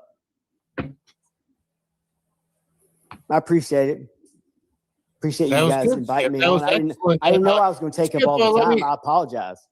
Not at all. Let me ask, when do you anticipate having this 30-point presentation out for public consumption? Anytime soon? It's going to be very soon, yeah. It's going to be I'll be honest with you, I'm trying to wait until some of this noise, the shows I all watch are somebody's talking about somebody else in the case, and yet they claim they want to solve this. And I'm like, well, the only way you're going to solve it is if somebody, the content creator that's cutting down and blasting is the killer. I mean, it's like, so I want some of that to kind of come down, and people are more in a mode of, hey, I want to hear something about the case that's real, and not something about the cranks or the proffers or the troll farm or something like that, because that's just, look, they'll probably attack me, but that's just deflecting from what we need to be trying to do, and that's my opinion. I know they probably think showing the truth about somebody else's involvement in the case is important. I can block that out and ignore it if I think that's the truth. I don't know that to be the truth by either side, but I've tried to be supportive of each side, because I thought people were, like I said, I try to give people the benefit of the doubt. And if I think that they're, wanting to find the truth about the case, then, But I just want to get it. It's going to be on a weekend. It'll probably be a Friday and a Saturday. It's probably going to be two parts. Because that's the way it needs to be done, because it's a lot of information and it's complex. And even though it's done in chronological order, there is some going back, because you look at something like tonight, I talked about the Roy West thing, you have to, that correlates with what Sarah Carball said in her testimony, which happens in 2024. So there's going to be that. And I want to make sure I'm really clear about that, hey, this goes with this because of that, make sure everybody and be able to answer people's questions so they're clear about what I'm saying. Sure. Okay. Skip, do you believe Kelsey's story? Which one? Yeah. All right. I think that was why I'll give law enforcement a little bit of grace on this one. I think that's why they had trouble coming up with a tight timeline originally, and that's why that kind of got it off to a bad start, because they could never get a firm time with the drop. So, and that's the first time you got to get, hey, they got, and I think that's why Carter was made the official, overseer of the family, and look, she's a young girl. I think she's probably got, she's going through some things, and I'm not going to say she did it intentionally. I'm not going to get from blame, but at some point, even with grief, things have to be, perspective has to be gained. It's like, we got to get this. We got to find the killer of your little sister. Got to know that time. We got to find that out. We don't give a crap if you orbit your boyfriends and doing something. I don't give a crap if you relate to it. None of that matters. Don't focus on that. Focus on, just be upfront and honest with us. And because when you're investigating, trying to find it, nobody cares about that you were out on the trails with some gal you weren't supposed to be, or you're over at your boyfriend's house and you said you weren't, or something. Nobody cares about that. Right. And what ends up happening, unfortunately, is if people for whatever reason, people are, I guess it's innate, being some self-serving, the protective thing, but you're seeing a lot of it, in my opinion, in YouTube right now, as people are giving a lot of self-serving information out there, and it's not, in my opinion, it's not productive. But everybody can do what they want. Awesome. So, I know that a lot of people aren't happy with what was and wasn't allowed into the case.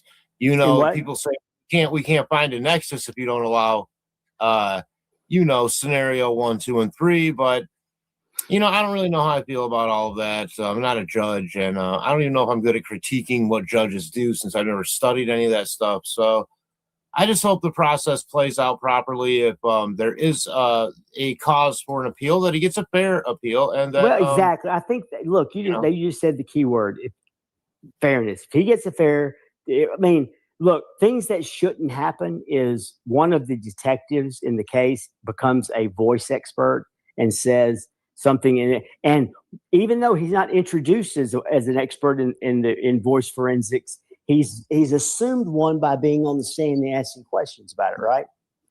Mm-hmm. Why did law enforcement have why that the voice stuff was sent off for expert opinion?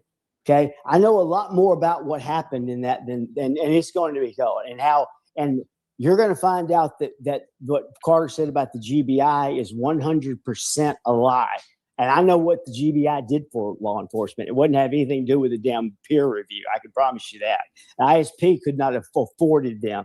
They couldn't afford bringing in them to do a peer review. They brought in to do forensics, and we're going to talk about that. So anyway, that's I wonder what Mr. Steve would say about that. I would like to talk to Steve. I'd tell him who my buddy is that works there, and you can just bet. You could just bet he's watching tonight, and I would like to say hello to Mr. Steve. Good. Hey, Mr. Steve. I'll give him the name and he can talk to him. He can't say much. He was a guy I went to school with, and he said, well, first let me ask Biggie says, well, Skip, shouldn't they have just collected her phone info? Talking about Kelsey's. Yeah, absolutely. They should have. They should have never allowed her access to any accounts that she could have manipulated or deleted. Look, we're still talking about all these mistakes they made, and they're all part and parcel to what's happened for sure.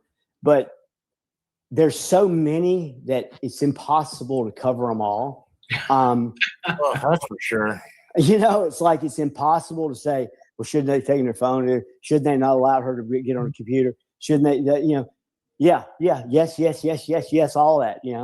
Lost interviews. I mean, you name it. Yeah, exactly. Why doesn't the camera that picked up why the camera at the trail there at the mirrors? Why did that camera not work for picking up McCain and work for seeing Derek, but they didn't have images of anybody else? I mean, are you kidding me? Stop. This thing has been the biggest cherry picking retrofit bullshit I've ever seen in my life. 100%. Yeah, man. Anyways, guys, this live streaming was not prepared at all. I didn't have anything on my mind. Farmer was there by a random circumstance in the world. Skip Jansen as well. And this was just great, guys. It was so cool to have you here tonight. Excellent. It was awesome. Yeah, well, I appreciate the invitation. Guys, thanks for coming on. I just love you guys. Farmer, great chemistry. Skip Jansen, great chemistry. Yeah, you treat me with a great amount of respect, Cryptex. Awesome, I appreciate that. I really do. So cool, man. So I don't know, man. I love both you guys as well. I really do. It feels very natural to be here. It doesn't feel and like I said last time, Crip, it feels very organic. Of course, I wasn't planning on coming on tonight. I just wanted to let you know your sound for the music was off. That I can hear you. The sound. Next thing you know, here we are. Yeah, it worked out. 3 hours later, we've had this in-depth conversation. We've had great people in the chat. Want to say goodnight to Boston Christian, to Big Fish, to Chester, to Unindicted Co-Conspirator. Everybody, thank you so much. I also have a channel. I didn't put it up. It's Derek Farmer. Just my name. Come check me out. From UFOs to camel toes, from big chuckles to moose knuckle. Check me out over at the Derek Farmer Network. Cryptex, I want to say thanks. I'm going to be signing out at this point. And much love for everyone. Skip, great to talk to you again. Have a great night, you guys. Yeah, you too, Derek. Appreciate it.